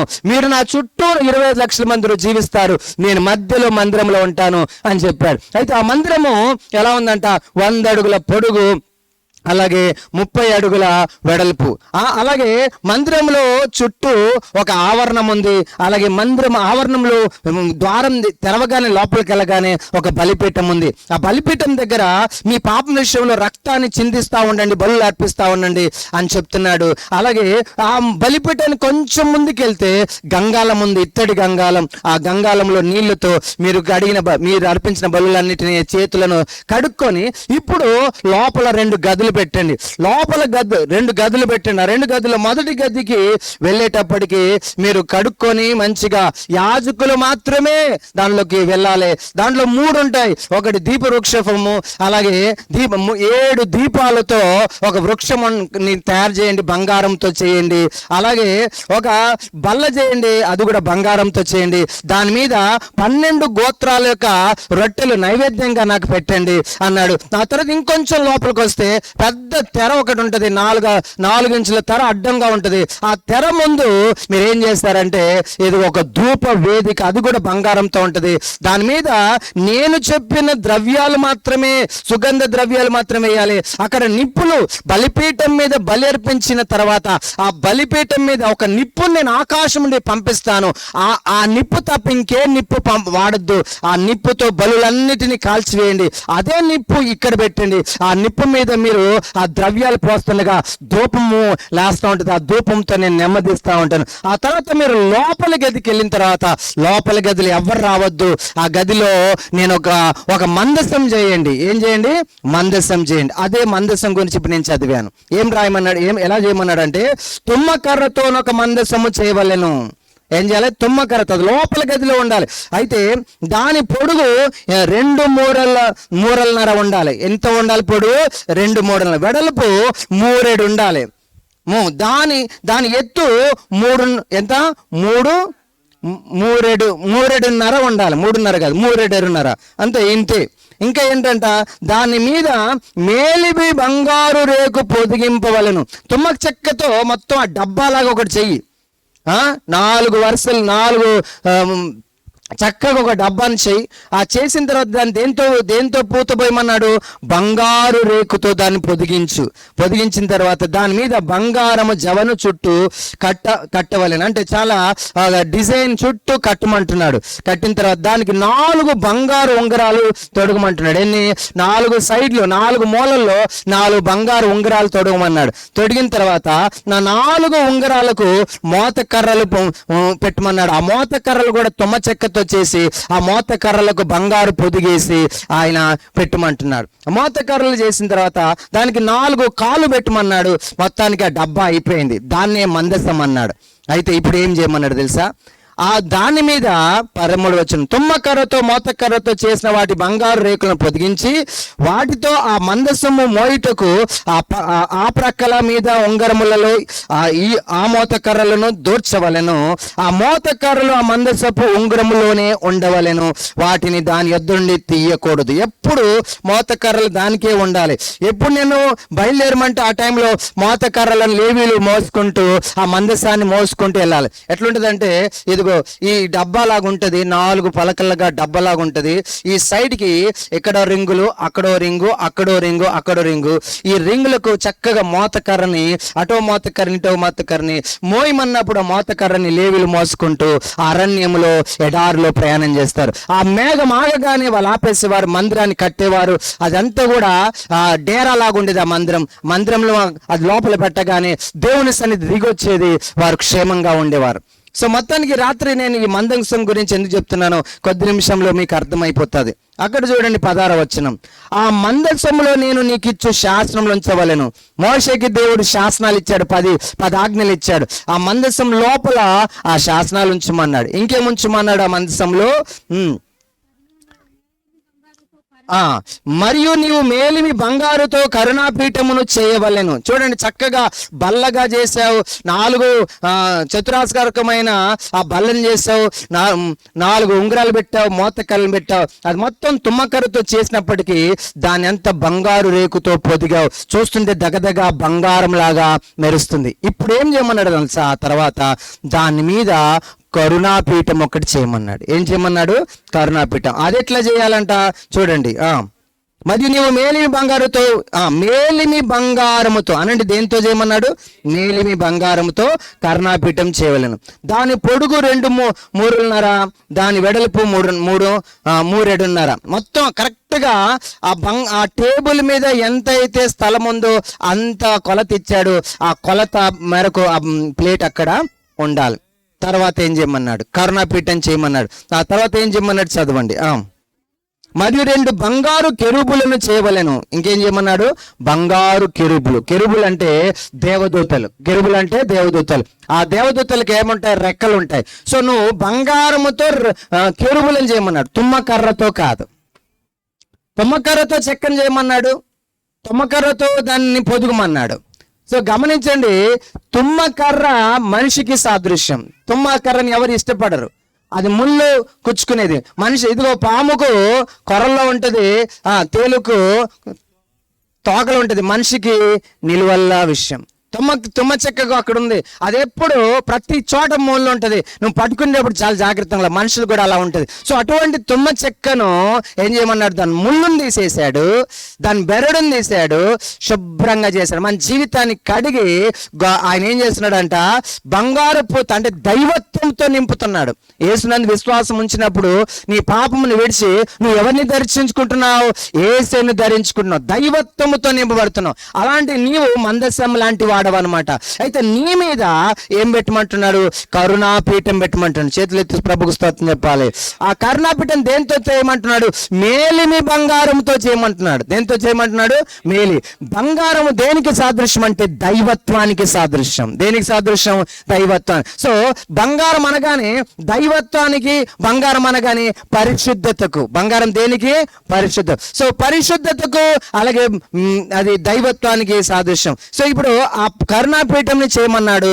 చేసిన తర్వాత ఇదిగో కరుణాపీఠం చేసావు, ఆ డబ్బా మీద కరుణాపీఠం పెట్టావు. ఇప్పుడు ఇక్కడ ఒక దేవదూతను బంగారముతో చేయమన్నాడు. ఎలా చేయమన్నాడు అంటే చదువు అక్కడ. కెరూబులను కరుణాపీఠము చదవండి. నా కరుణాపీఠము యొక్క 2 కొనలను నకీషి పనిగా చేయవలను. నకీషి పని వాళ్ళగా చేయను. ఈ కొనను ఒక కెరూబును, ఆ కొనను ఒక కెరూబును చేయవలను. కరుణాపీఠమున దాని 2 కొనల మీద కెరూబులను దానితో ఏకాండముగా చేయవలెను. ఆ కెరూబులు పైకి విప్పిన రెక్కలు గలవై కరుణాపీఠమును తమ రెక్కలతో కప్పుచుండగా వాటిని ముఖములు ఒండొకటికి ఎదురుగా ఉండవలను. ఆ కెరూబులు ముఖములు కరుణాపీఠము తట్టు 2 వలె నీవు ఆ కరుణాపీఠం మీద ఎత్తి ఆ మందస్సం మీద నుంచవలెను. నేను నీకు ఇచ్చిన శాసనములు ఆ మందస్సంలో ఉంచవలను. అక్కడ నేను నిన్ను కలుసుకొని కరుణాపీఠము మీద నుండి నా శాసనముల మందస్సం మీద నుండి 2 కెరూబుల మధ్య నుండి నేను ఇశ్రాయేలుల నిమిత్తము మీ ఆజ్ఞాపించే సమస్తము నీకు తెలియజెప్పింది. ఎక్కడ కలుసుకుంటాడంట? కరుణాపీఠం. ఒక ఇద్దరు మీరిద్దరు లేకండి. కాసేపు ఇది ఇటు నిలబడి, ఇది మందసం అనుకుందాము. వీళ్ళిద్దరు కెరూబులు అనుకుందాం. సో తీసి బైబిల్ తీస్తే, సో ఇది ఎట్లా అంటే మామూలుగా మందసం చెక్కని చేయమన్నాడు, ఒక డబ్బాలాగా చేయమన్నాడు. దాని కొలతలు చెప్పాడు, బంగారంతో పోయమన్నాడు, దానికి మోతలు ఎక్కించేటట్టు మోతరు రింగులు, అలాగే దాన్ని 4 కాలు చేయమన్నాడు. చేయమన్న తర్వాత ఇప్పుడు కరుణాపీఠం చేయమన్నాడు. అయితే ఈ కరుణాపీఠము కంప్లీట్ గా మేలిమి బంగారంతో చేయమన్నాడు. అంత మాత్రమే కాదు, ఈ కరుణాపీఠానికి కరుణాపీఠం కలిసి 2 కెరూబులు ఇదిగో రెక్కలు ఇలా ఎత్తండి, రెక్కలు ఎత్తి తల ఉంచి కరుణాపీఠం వైపు చూడాలి వీళ్ళిద్దరు. అలా చేయమన్నాడు. ఇప్పుడు అలాగే నేను ఇప్పుడు ఆ కరుణాపీఠం మీదకి దిగి వచ్చి, దేవుడు అంటున్నాడు, నేను ఆ కరుణాపీఠం మీదకి దిగి వచ్చి ఏం చేస్తాను తెలుసా? మీతో మాట్లాడతాను, మీకేం చేయాలో చెప్తాను అని అన్నాడు. ఇప్పుడు దీని నుంచి కొన్ని పాఠం నేర్చుకుంటాం. దేవుడు ఎక్కడికి దిగి వస్తున్నాడు? కరుణాపీఠం మీద. ఆ కరుణాపీఠం దేంతో చేయాలంటున్నాడు? మేలిమి బంగారముతో.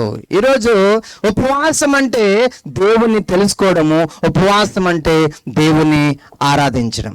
ఇప్పుడు ఇక్కడ ఏ వస్తువులను వాడారు? ఇక్కడ బంగారాన్ని వాడాడు. అది ఎటువంటి బంగారము? మేలిమి బంగారం. అలా కూర్చొని కాసేపు ఇద్దరు అలా కూర్చొని అలా చేతులు ఎత్తండి, చేతులు నొప్పిలేస్తే దించేయండి. ఓకే, అలాగే చేతులు నొప్పిలేస్తే దించేయండి, పర్వాలేదు. ఇప్పుడు దేవుని సన్నిధి ఆ కరుణాపీఠం ఉంది. ఆ కరుణాపీఠం దగ్గరలో ఎవరున్నారు? 2 దేవదూతలు ఉన్నారు. ఎవరున్నారు?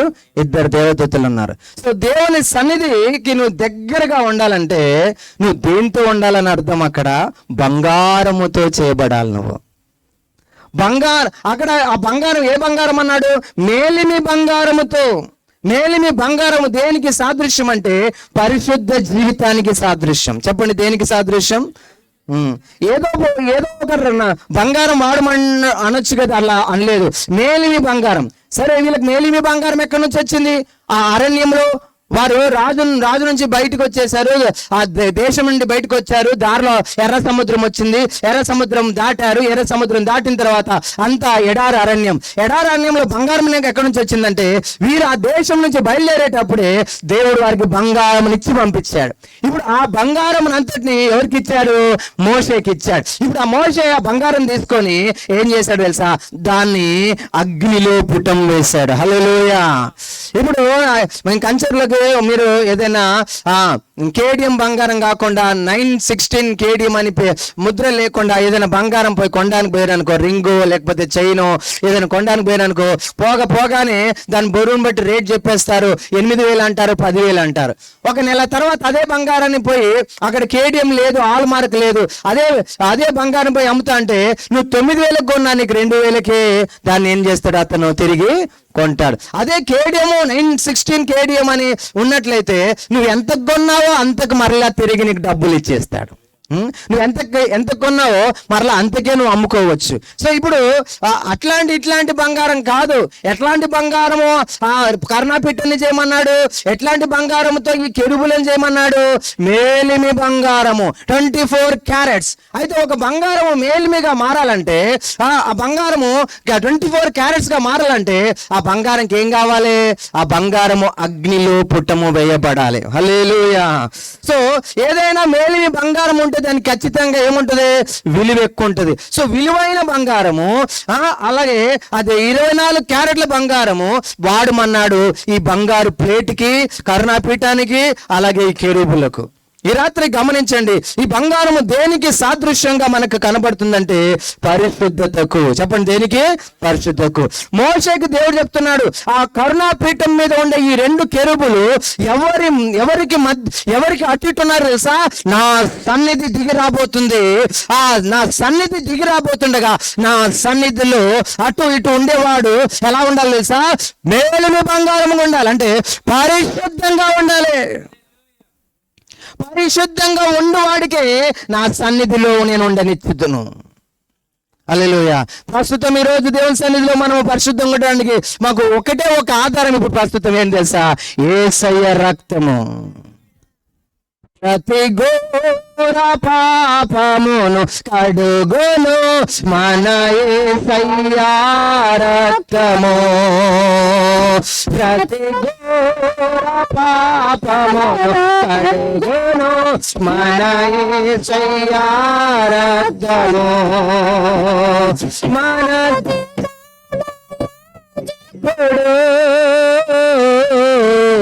మనకంటే ముందుగా వెళ్ళను బహుదుఃఖములో మునిగి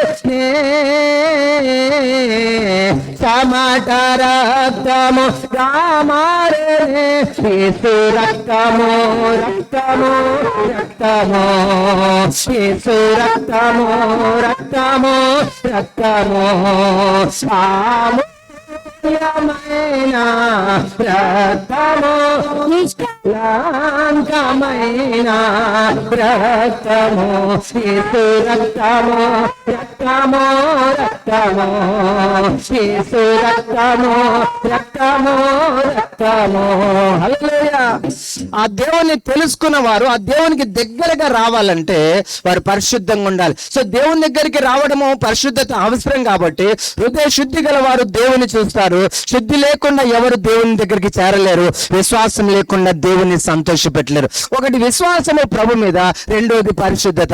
అయ్యా విశ్వాసం అవుతున్నది ఆయన దేవుడని రక్షకుడని, మరి పరిశుద్ధత ఎట్లా వస్తుందంటే ఆయన సిలువలో మన పాపములు మోసుకొని పోవు దేవుని గొర్రె పిల్లగా ఇదిగో సిలువకెక్కి ప్రతి మానవుని యొక్క పాపం విషయంలో ఇదిగో రక్తము చిందించాడు. చేతులతో చేసిన పాపానికి చేతులకు మేకులు కొట్టబడ్డాయి. తలతో చేసిన చెడు తలంపులకు తలకు ముళ్ళ కిరీటం పెట్టబడింది. చెడ్డ మార్గములు నడిచిన విషయం బట్టి ఆయన కాళ్ళకు మేకులు కొట్టబడ్డాయి. మన శరీరంతో చేసిన ప్రతి పాపం విషయంలో ఆయనకు కొరడ దెబ్బలు కొట్టబడి ఆయన సిలువలో మనందరి కొరకు ఆఖరి రక్త బొట్టు కార్చబడేంత వరకు సిలువలో ఆయన యాతన అనుభవించి ఇదిగో తండ్రి వీరేమి చేస్తున్నారు వీరు ఎరగరు కనుక వీరిని క్షమించమని పాప క్షమాపణను ప్రకటించి తన రక్తముతో ఆయన ఎందుకు విశ్వాసం చేసి సిలువ వైపు చూస్తున్న వారందరి పాపమును కడిగి శుద్ధీకరించి వారిని దేవుని కుమారులుగా పిల్లలుగా ఆయన అధికారం ఇచ్చి రక్షణ ఇచ్చాడు. గట్టిగా చప్పలు కొట్టి దేవుని మహిమపరచండి. ఈ రకంగా ప్రభు యొక్క రక్తంతో మన పాపములు ఒప్పుకొని కడుక్కున్నట్లయితే నమ్మదగిన వాడు ప్రతి దుర్నీతి నుండి మనల్ని పరిశుద్ధపరుస్తాడు. ఆ రీతిగా ప్రభునందు విశ్వాసం ఉంచి చాలా ప్రజలు తమను తాము శుద్ధీకరించుకుంటున్నారు. అయినా ప్రభునందు విశ్వాసం నుంచి మందిరానికి వచ్చి యేసు రక్తంలో పాపాలు కడుక్కున్న తర్వాత కూడా మరలా నాలుకను పాడేసుకుంటున్నాడు, మరలా చూపును పాడు చేసుకుంటున్నాడు, మరలా నడతలో తప్పుడు మార్గంలో వెళ్ళిపోయి జీవితాన్ని పాడు చేసుకున్నారు.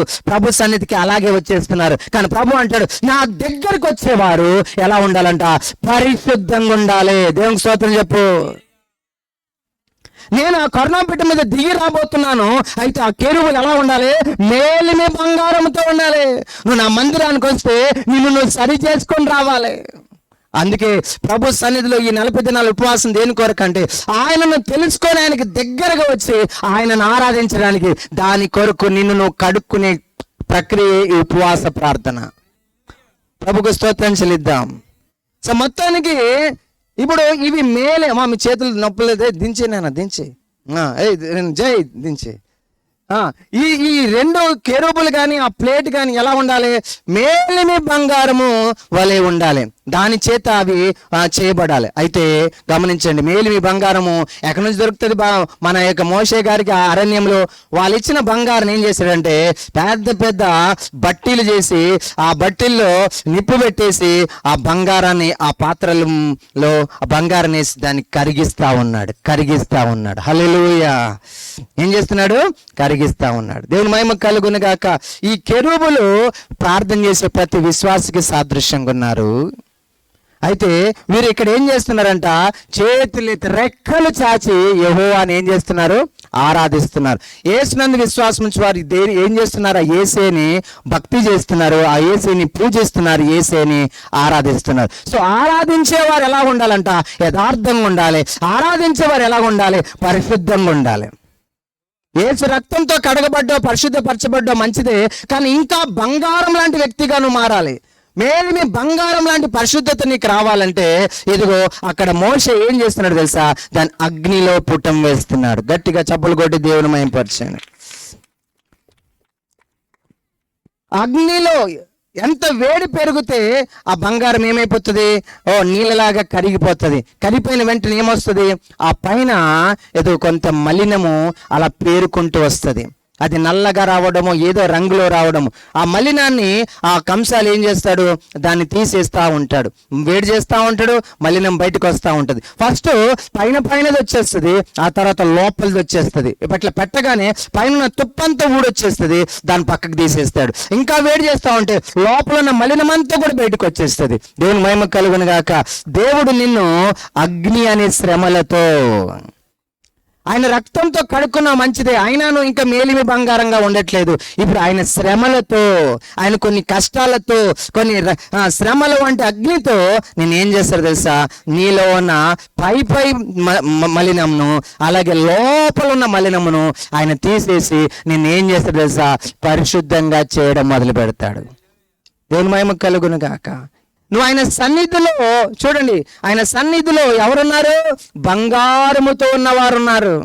అంత సన్నిధి నీకు దొరకాలా? అంత దేవునికి దగ్గరగా నువ్వు ఉండాలా? అయితే నువ్వు బంగారముతో నువ్వు చేయబడాలి. అంటే నువ్వు బంగారముగా మారిపోవాలి.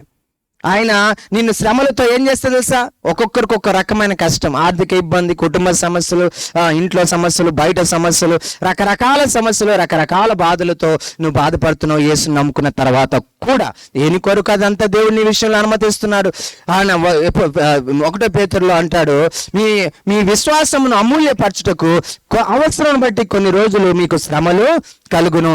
ఆ శ్రమలు ఎలాంటి అంటే బంగారం లాంటి మీ విశ్వాసాన్ని శ్రమలనే అగ్ని చేత ఆయన దయ్యించి మీ విశ్వాసాన్ని బంగారముగా, మేలిమి బంగారముగా, విలువైన బంగారముగా మారుస్తానన్నాడు. ఈరోజు ఎవరికైనా శ్రమలు ఉన్నాయా? ఎవరికైనా కష్టాలు ఉన్నాయా? ప్రభు నమ్ముకున్నా కూడా అయితే గమనించు, నేను ఇంకా బంగారంలాగా మార్చుకోవాలనే ఉద్దేశంతోనే ఆ శ్రమలు వచ్చే, మరొక విషయం కాదు. నీలో ఉన్న శరీర కోరికలను, నీలోన అది తర్వాత ఆ పాపపు కోరికలను, అలాగే వీటన్నిటిని, అలాగే ఇతరేతర చెత్తనంతటిని కూడా కడగడానికి దేవుడు ఇదిగో ఆ యొక్క కంసాలిలాగా నీ విషయంలో మారిపోయాడు. ఎందుకంటే నువ్వు ఆయన సన్నిధిని కోరుతున్నావు, ఆయన సన్నిధిలో నువ్వు ఆయనను ఆరాధించాలని కోరుతున్నావు. ఖచ్చితంగా నేను ఆ రీతిగా చేస్తాడు. నీలో ఉన్న ప్రతి మలినమును, ప్రతి మస్తుని తొలగించడానికి నీకు శ్రమలు, ఎలాగైతే ఆ బంగారమును అగ్నిలో పెట్టి దాంట్లో ఉన్న మలినమును తొలగించే పని ఆ మోషే చేశాడు. ఆ యొక్క కరుణాపీఠం కొరకు, ఆ యొక్క ఇంకేందది ఆ కెరూబులను తయారు చేయడానికి. దేవుని మహిమ కలుగును యొక్క కనబడని నీలో ఉన్న పాపమును పైన కనబడేటి అంతా కూడా శుభ్రం చేసేస్తాడు. ఇంకా మంట పెడతాడు, ఇంకా శ్రమలు పెడతాడు. ఎందుకోసం నీకు కష్టాలు వస్తున్నాయి, ఎందుకోసం చచ్చిపోవాలనిపిస్తుంది, తట్టుకోలేనంత బాధ నీకు ఎందుకు వస్తుందంటే నీలో ఇంకా కనబడనిది, ఎవరికి కనబడని ఒక వ్యక్తిత్వం ఉంది. అది దేవుని దృష్టిలో అపవిత్రంగా ఉందేమో. నీకు ఎవరికి కనబడని కోరికలు నీలో ఉన్నాయి. అది చిన్న చిన్న విషయాలే, కానీ అవి లోపల జొచ్చి నీ దేవుని సన్నిధిలో పరిశుద్ధంగా ఉండకుండా చేస్తుంది. ఆయన సన్నిధి పరిశుద్ధతలకి కనబడుతుంది. పరిశుద్ధతని ఆయన సన్నిధిలో అనుకూలమైనది. అది నీలో నాలో లేదు కాబట్టి శ్రమలని ఏదో కొలిమిలో నేను నన్ను పరిశుద్ధపరచడానికి కాబట్టి అన్నిటిని అనుమతించాడు. హల్లెలూయా. పరిశుద్ధమైనది నీ సన్నిధి, ఎంతో అభిషేకముతో నింపబడినది.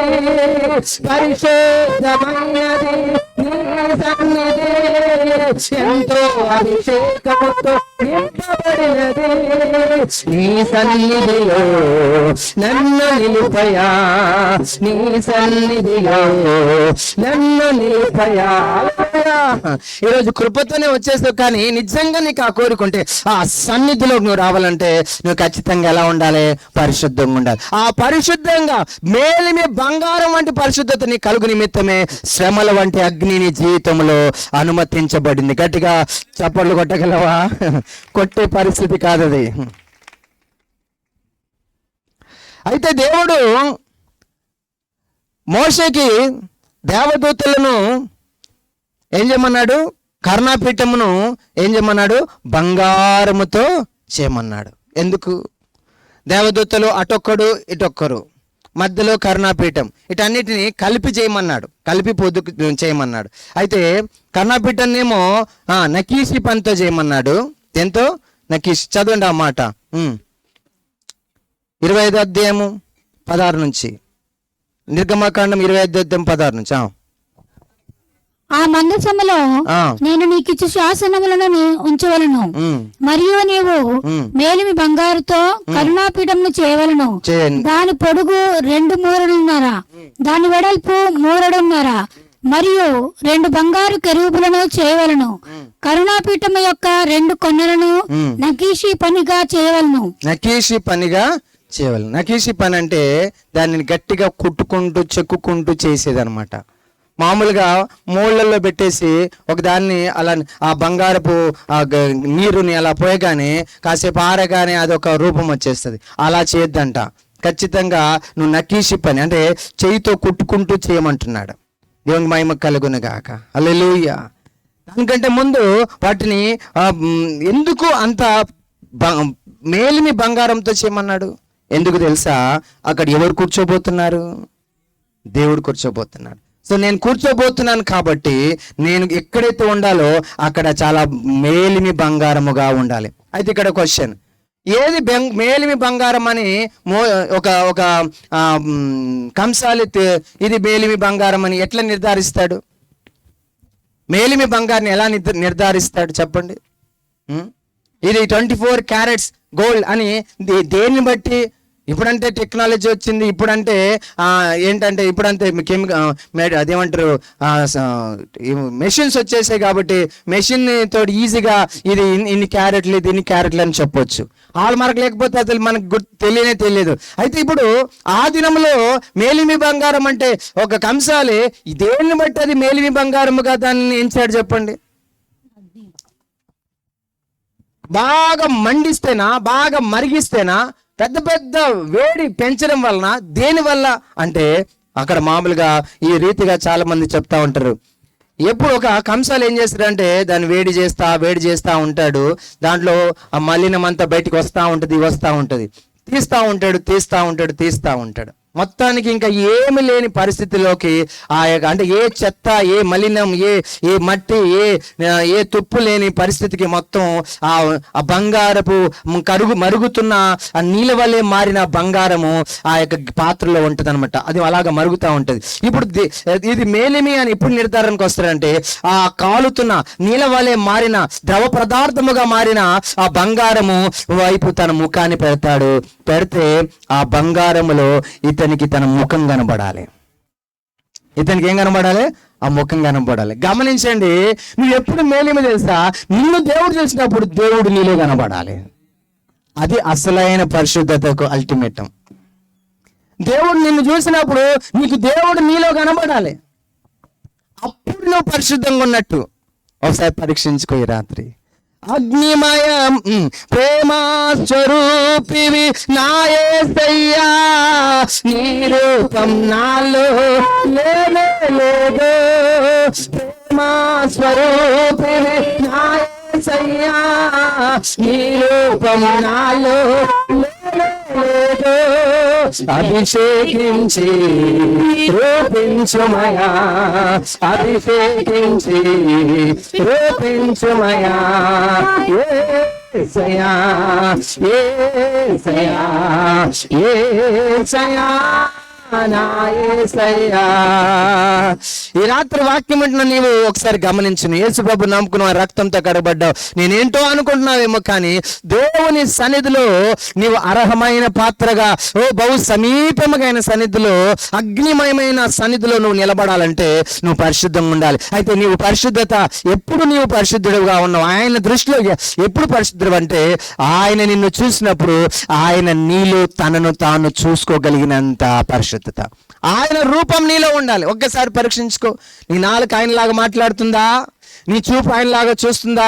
నీ హృదయంలో ఉన్న ప్రతి తలంపు ఆయనకు తగినట్లుగా ఉందా? నీ ఒక ప్రవర్తన సమస్తము ఆయనకు తగినట్లుగా ఉందా? ఇదిగో అంత్యోక్యలో పౌలు 1 సంవత్సరం సువార్త చేసి వారికి వాక్యం చెప్పగా ఆ సంఘమంతా కూడా యేసేలాగా మాట్లాడుతుంది, యేసేలాగా చూస్తుంది, యేసేలాగా ప్రేమిస్తుంది, యేసేలాగా క్షమిస్తుంది, యేసేలాగా ఏ పగను పెట్టుకుంటలేదు, యేసేలాగా ఏ అసూయను పెట్టుకుంటలేదు, యేసేలాగా ఏ చెత్తను పెట్టుకుంటలేదు. చాలా పరిశుద్ధంగా యేసేలాగా నడుచుకుంటున్న ఆ యొక్క శిష్యులను ఏమని పిలిచారంట? క్రైస్తవులని పిలిచారంట. కోపానికి, గొడవలకు, అపవిత్రమైన పనులకు, ఎక్కడ పడితే అక్కడ చెత్త పనులకు నువ్వు ఇంకా ప్రభుని నమ్ముకొని బాప్తిసం తీసుకొని మందిరానికి వచ్చి ఇవన్నీ చేస్తున్నట్లయితే నీలో ఏం లేదు? పరిశుద్ధత లేదు. నీలో పరిశుద్ధత ఎట్లా? నువ్వు మందిరానికి వచ్చేసి వాక్యం తెలుసుకొని పాటలు పాడేసి ఇంకా ఏదేదో అందరి ముందు బయటికి నువ్వు బాగా ఉండి లోపల మాత్రం దేవుడు చూస్తే నిన్ను దేవుడు తనను నీలో చూడనట్లయితే నువ్వు పరిశుద్ధుడు కాదని పరలోకము చెబుతుంది. The definition of holiness is పరిశుద్ధతకు నిర్వచనం ఏంటంటే దేవుడు నిన్ను చూస్తే ఆయన నిన్ను తనలో చూసుకున్నప్పుడే నువ్వు పరిశుద్ధుడు. అబ్బా, అది వింటుంటే, అది చెబుతుంటే నాకు భయం వేస్తుంది. మీకు ఎట్లుందో నాకు తెలియదు. నన్ను దేవుడు చూస్తే బాగానే వాక్యం చెప్తున్నావు మహేష్, బాగానే సేవ చేస్తున్నావు, మందిరం బాగానే కడుతున్నావు, సంఘాన్ని కడుతున్నావు, కానీ నేను నిన్ను చూసినప్పుడు నీలో నేను కనబడకపోతే నువ్వు నాకు పాత్రుడు కాదు. అందుకే పాత్రుడను కానయ్యా, యోగ్యుడను కానయ్యా, నీ సన్నిధిలో నిలుచుటకు. హల్లెలూయా. అంతమందికి వాక్యం అర్థమవుతుంది. ఈ ఉపవాసం యొక్క అర్థమైంది నువ్వు దేవుని తెలుసుకోవడానికి, ఈ ఉపవాసం యొక్క అర్థమైంది నువ్వు దేవుని ఆరాధించడానికి. కానీ దేవుని ఆరాధించే కెరూబులు ఆ సన్నిధిలో ఎలా ఆరాధిస్తున్నారు? చాలా పరిశుద్ధంగా, చాలా పరిశుద్ధంగా. నువ్వు పాట పాడేస్తున్నావు ప్రభువుకు, అది ఏ ఎముగుందా అంటాడు. నీ ప్రార్థన నాకు ఏ ఎముగుందని కీర్తనలో దేవుడు పలికిచ్చాడు. నీ ప్రార్థన నాకు ఏం ప్రార్థన చేస్తున్నావు? నీ ప్రార్థన వినలేకపోతున్నా. నీ ప్రార్థన వెళ్ళినప్పుడు ఆరాధన ఎట్లా దేవునికి చేరుతుంది? సంతోషంగా ఉంటాడా నీ హృదయం పరిశుద్ధంగా లేకపోతే? హల్లెలూయా. ఎంతమంది దేవుని వాక్యం అర్థమవుతుంది? ఈరోజు ఒక్కసారి ప్రశ్నించుకుందాము. దేవుడు నన్ను చూస్తే నా హృదయంలో ఆయన కనబడుతున్నాడా ఆయనకి? ఒకవేళ అది నీ హృదయంలో దేవుడు నిన్ను చూసినప్పుడు, నీ హృదయంలో దేవుడు తనను తాను చూసుకోకపోతే అద్దంలాగా కనబడాలంట. అది మేలిమి బంగారం, అది అసలైన పరిశుద్ధత. నువ్వు ఎవరికి ఎట్లా కనబడుతున్నావు నాకు తెలియదు, కానీ మనం దేవునికి ఆయన నన్ను చూసినప్పుడు ఆయన నాలో ఆయనను చూసుకోగలగాలి. అది పరిశుద్ధత. ఆ మేలిమి బంగారముతో వీళ్ళు ఏం చేశాడంట? కరుణాపీఠం చేశాడు. ఇంకేం చేశాడు? కేరూబులను చేశాడు. ఇప్పుడు కేరూబుని ఎలా చేశాడని చదువుకున్నామంటే, నకీషి చేయవలెను అంటే సుత్త తీసుకొని దానిని చేయితో చెక్కవలెను. పోత అదే ఇప్పుడు ఇది ఉందనుకోండి, ఇప్పుడు అంతా మోళ్లే కదా, అంతా కూడా మోళ్లే కదా. ఒక మోళ్ళు పెడతారు దాంట్లో. ఇప్పుడు ఈ కుర్చీలన్నీ మీరు ఒక తాడేపల్లికి వెళ్తే అక్కడ ఒక కుర్చీల ఫ్యాక్టరీ ఉంది. అక్కడ ఒక మెషిన్ ఉంది. ఇంతే చిన్నగా గింజలు ఉంటాయి, ప్లాస్టిక్ గింజలు. ఈ ప్లాస్టిక్ గింజలన్నీ కూడా ఆ మెషిన్లు వేస్తారు. అవి కరుక్కుంటూ ద్రవ పదార్థంగా వచ్చి ఆ మోళ్ళు పడగానే ఒక్క క్షణంలో కుర్చీ తయారైపోతుంది. దీన్ని చెక్కింది కాదు, మోళ్ళలో పోసింది. కానీ ఇవి అట్లా చేయొద్దంట. ఇవి ఎలా చేయాలంట? చేయితో చక్కగా చెక్కుతూ, ఏం పెట్టి? సుత్తితో చెక్కుతూ. నువ్వు పరిశుద్ధంగా ఉండడం మాత్రమే కాదు, నువ్వు ఎలా రూపించబడాలి? ఆయన సుత్తితో. నీలో ఉన్న గర్వము నలగొట్టబడాలి, నీలో ఉన్న పాపము నలగొట్టబడాలి. సుత్తితో కొడుతుంటే ఎట్లుంటది? కరగబడ్డ ఒక విషయం అయితే, ఇప్పుడు సుత్తితో కట్టబడి ఆయన కోరుకున్న రూపం నీలోనికి రావాలి, ఆయన రూపంలోనికి రావాలి. ఏమనుకుంటున్నావు? దేవుని యందు విశ్వాసం ఉంచి దేవునిలో జీవించడం అంటే క్రీస్తు స్వరూపం మీలోనికి రావడమే దేవుని యొక్క సంకల్పం. అనేకమైన బోధల చేత మిమ్మల్ని దేవుని ఎదుట ఆయన రూపంలో నిలబెట్టడమే సేవకుని పని. ఆయన వాక్యం చేత ఉదక స్నానం చేయించి, ఇదిగో మీలో కలంకమైన అపవిత్రమైన లేకుండా ఆయన శుద్ధీకరిస్తున్నాడని వాక్యం సెలవిస్తుంది. సో ఇప్పుడు ఈ రెండు కెరూబులు ఆయన సన్నిధిలో ఎట్లా ఇది మోళ్ళలో పోయబడలేదు, కానీ అవి సొత్తెతో ఖచ్చితంగా కొట్టబడి ఏ రూపంలో ఎట్లున్నాయంట? రెక్కలు పైకి చాచి అవి తలలు వంచి ఇలా చేయబడ్డాయి. ఎంత పని ఉంటుంది దాని మీద? నీ మీద దేవుడు చాలా పని చేస్తున్నాడు నిన్ను ఆయన రూపంలోనికి తీసుకురావడానికి.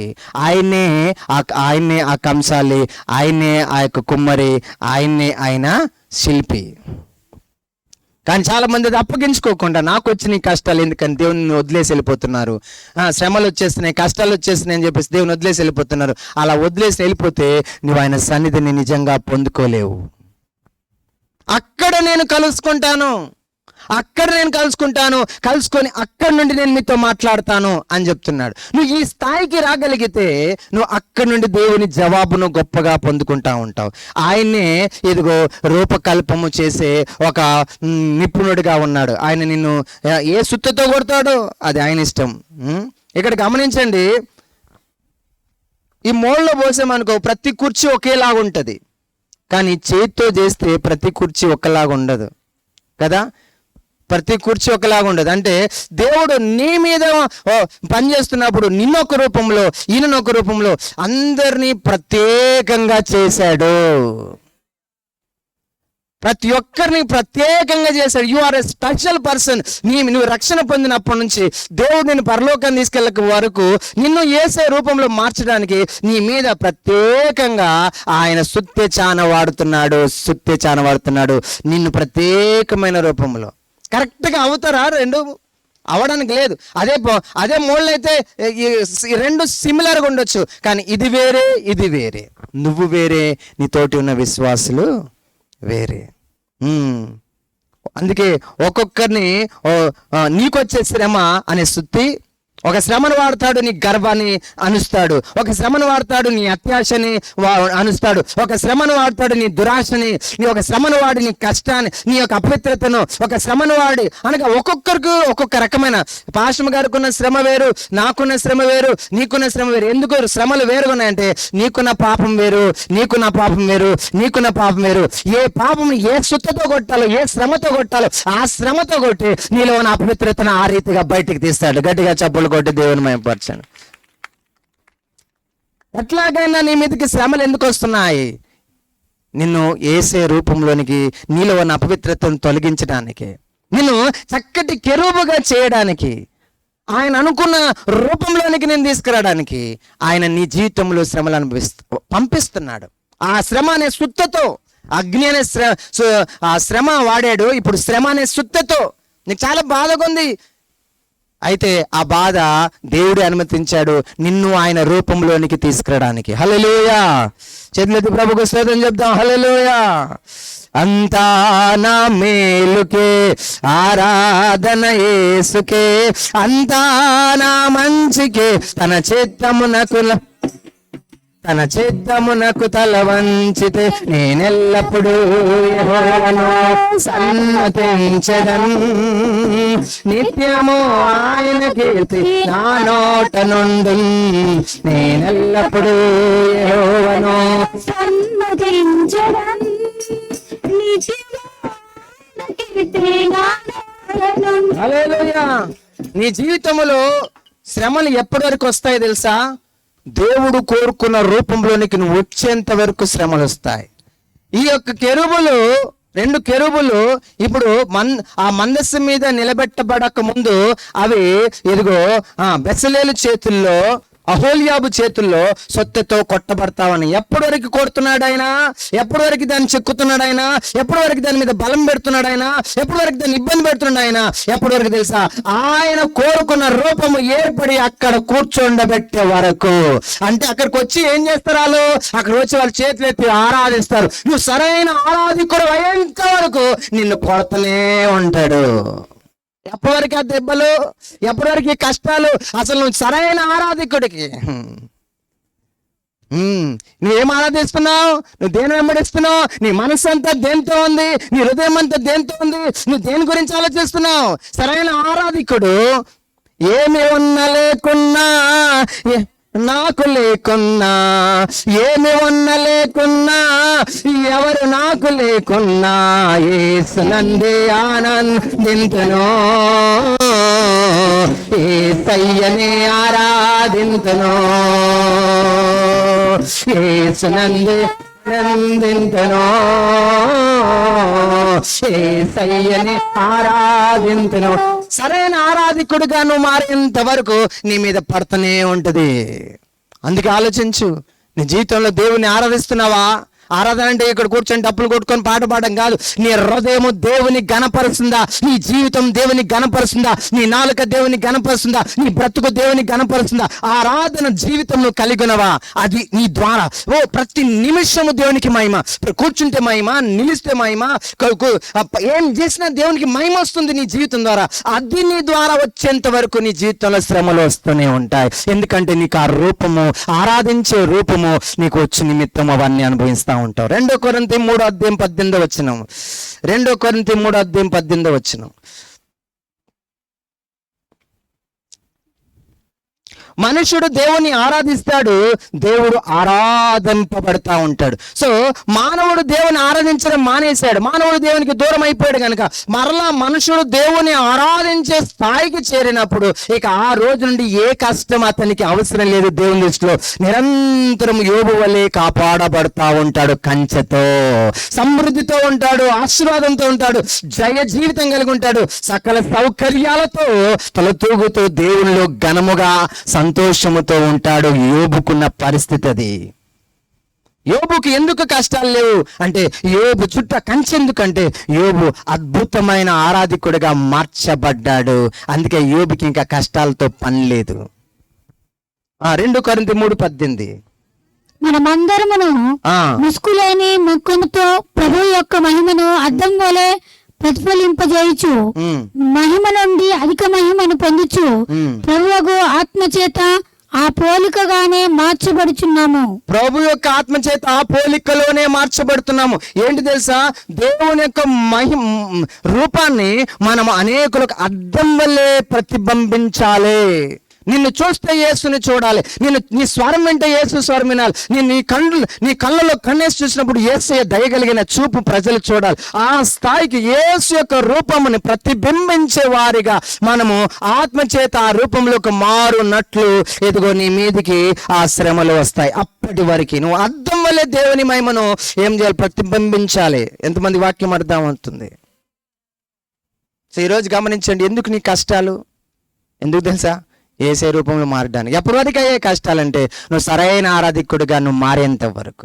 నిజ రక్షకుడైన నీ సృష్టికర్త అయిన నీ దేవాది దేవుడైన నీ దేవునికి గొప్ప ఆరాధికుడుగా ఆయనను సంపూర్ణంగా చూపించి ఆయన మహిమను, ఆయన శక్తిని, ఆయన ప్రభావం, ఆయన ప్రేమను, ఆయన కనికరను, ఆయన వ్యక్తిత్వాన్ని ఇతరులకు, నీ భార్యకు, నీ భర్తకు, నీ కుటుంబానికి చూపించేంత వరకు, నీ ఇరుగు పొరుగు వారికి చూపించేంత వరకు నీవు నలగొట్టబడతావు ఆయన చేతిలో ఉన్న సుత్తెతో. అర్థమైన వారు ప్రభుకు స్తోత్రం చెల్లిద్దాం. ఆ తర్వాత ఈ కెరూబులు ఏమయ్యాయంట, మొత్తానికి రూపం వచ్చేసింది. ఎలాంటి రూపంలో చదవండి, ఎలాగున్నాయి? రెక్కలు చాచి ఏం చేస్తున్నాయి? రెక్కలు చాచి అంటే అవి దేవుని ఆరాధిస్తున్నాయి. మనందరం కూడా కీర్తన 22:3 చదవండి. కీర్తన 22:3 చదవండి త్వరగా. ఇజ్రాయేలు చేయు స్తుతుల మీద.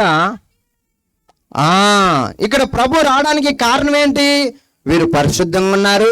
రెండోది, దేవుడు కోరుకున్న రూపంలోకి వచ్చేశారు.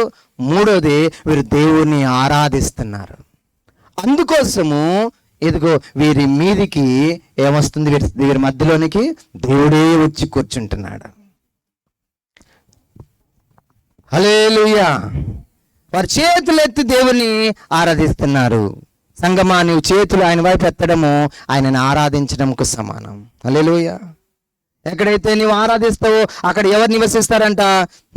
ఆయన నివసిస్తాడు. ఇజ్రాయేలు చేయు స్తోత్రం మీద ఆయన ఆసీనుడు. నీ దేవుడు ఎప్పుడు నీతో ఉంటాడు అనుకుంటున్నావు? నువ్వు ఆయనని ఆరాధిస్తున్నప్పుడు, ఆయనని స్తోత్రం చెల్లిస్తున్నప్పుడు. అందుకే నేను ఉపవాసం ఉన్న వాళ్ళందరికీ చెప్పాను, పొద్దున్నే లేచి మీరు స్తోత్రాలు చెల్లించండి అని.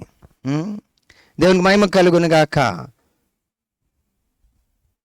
దేవుణ్ణి ఏదైనా అడగక ముందు మీరు ఏం అడగాలి తెలుసా? ఆరాధన చేసేటట్లయితేనే మీరు అడగండి. ఆరాధన మీ జీవితంలో ముఖ్యంగా అన్నప్పుడు ఆయన సన్నిధి పొందుకోరు. ఆయన సన్నిధి పొందుకున్నప్పుడు మీరు ఏ అడిగినా ఆయన దగ్గర నుంచి ఏం పొందుకోరు. తర్వాత ఈ రెండు దేవదూతలు ఏం చేస్తున్నాయి చెప్పండి? కిందికి చూస్తున్నాయి. దేని మీద వాటి కన్నులు ఉన్నాయి? కరుణాపీఠం మీద. అంటే కరుణాపీఠము మీద ఎవరున్నారు? దేవుడున్నారు. ఇక వీరి చూపు ఎవరి మీద? దేవుని. విశ్వాసమున కర్త, దాన్ని కొనసాగించు యేసు వైపు మీ కన్నులు పెట్టి మీరు మీ జీవితాన్ని కొనసాగించాలి. మీరు యేసుని ఆరాధించాలి అని మీ కన్నులు ఎవరి మీద ఉండాలి? యేసు మీదనే మీ కన్నులు ఉండాలి. ఎక్కడున్నాయి మన కన్నులు? ఎప్పుడైతే నీ యేసు మీద నీ కన్నులు ఉంటాయో, చదవండి 25:20 కెరూబులు పైకి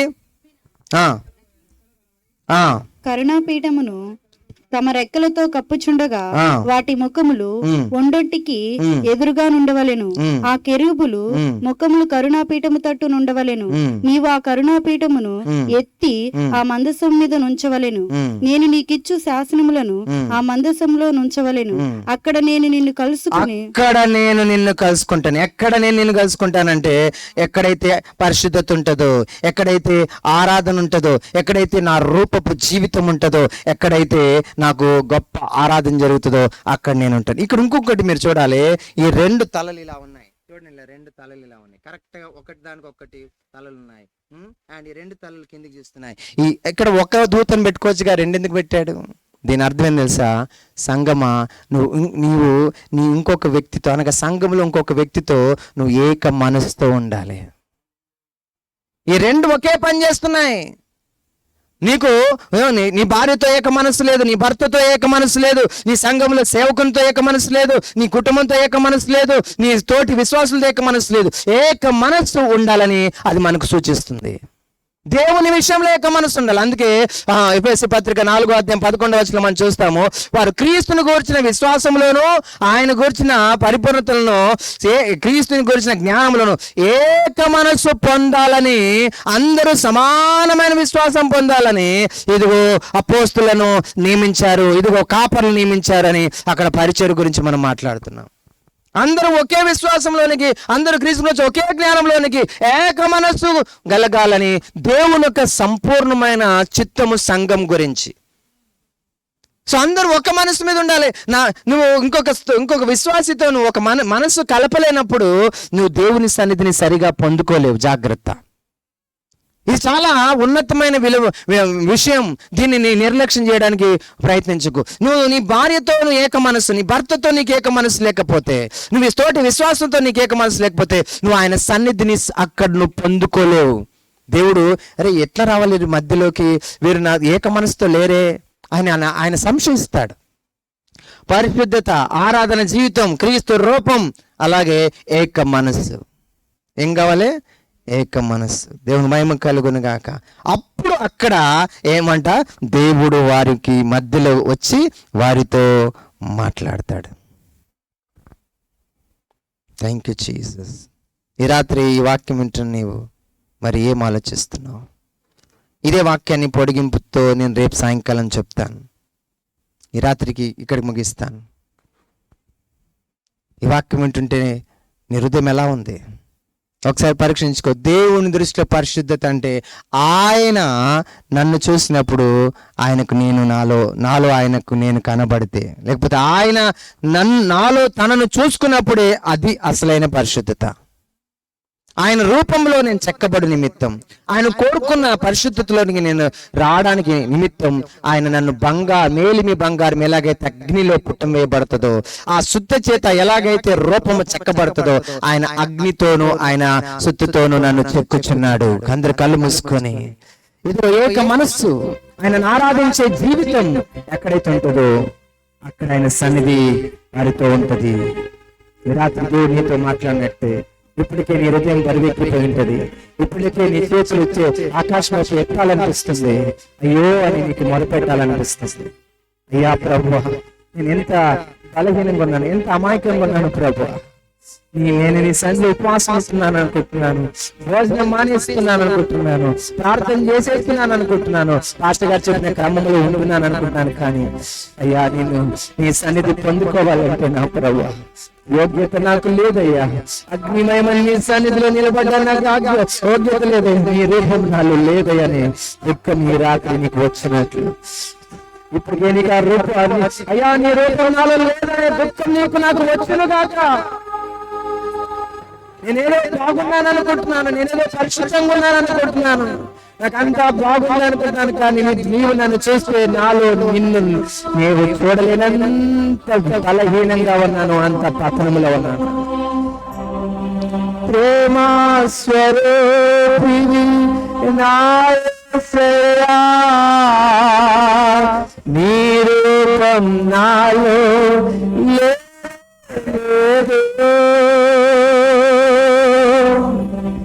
ఒకవేళ ఆ విషయం గ్రహించి నువ్వు ఏడుస్తున్నట్లయితే, ప్రభా నీ రూపం నాకు దయచేయమని నిశ్చయంగా నువ్వు కోరుకున్నట్లయితే ఒకదానికి నువ్వు సిద్ధంగా ఉండాలి. ఆయన ఇంకా నిన్ను సుట్టుతో కొట్టవలసి వస్తుందేమో.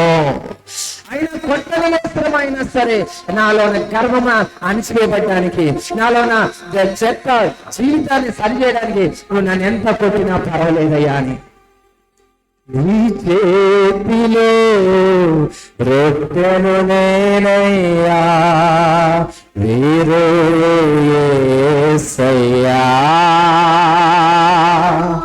అలా నువ్వు ప్రార్థన చేసి నువ్వు గెలవడానికి, ఆయన చేత నల్లగొట్టబడ్డానికి, నిన్ను నీవు ఆయనకు అప్పగించుకోవడానికి, ఈ ఉపవాసంలో నిన్ను నువ్వు ఆయన చేత నీ శరీరాన్ని నల్లగొట్టుకుంటూ నువ్వు ఆయనకు అప్పగించుకోగలిగితే దేవునికి మహిమ కలుగును గాక. కృపతో ఆయన నిన్ను చెక్కుతూ ఆయన రూపం నీకు ఇస్తూ ఆయన నిన్ను చక్కటి ఆరాధకునిగా చేసి ఆ ఆరాధనలో ఆయన సన్నిధి నీకు ఇచ్చి ఆ సన్నిధిలో నీతో ముచ్చటించే వాడిగా, నీతో నడిచే వాడిగా, యోబు వంటి ఆశీర్వాదకరమైన, అబ్రహాము లాంటి ఆశీర్వాదకరమైన వ్యక్తిగా, యాకోబు లాంటి ఆశీర్వాదకరమైన వ్యక్తిగా నిన్ను మార్చ కృప కలిగిన తండ్రి ఉన్నాడు ఆయన. ఎందుకు నువ్వు ఓడిపోతున్నావు? ఎందుకు ఈ ఓటుని, ఎందుకు ఈ నలుగురు, ఎందుకు ఈ బలహీనత, ఎందుకు ఈ రోగం, ఎందుకు ఈ అపచయం, ఎందుకు ఈ పతన స్థితి? ఎందుకంటే నీలో పరిశుద్ధత లేదు, ఆయన రూపం నీలో లేదు. అందుకే ఈ శ్రమ, అందుకే ఈ కష్టం, అందుకే ఈ ఇబ్బంది, అందుకే ఈ నలుగురు.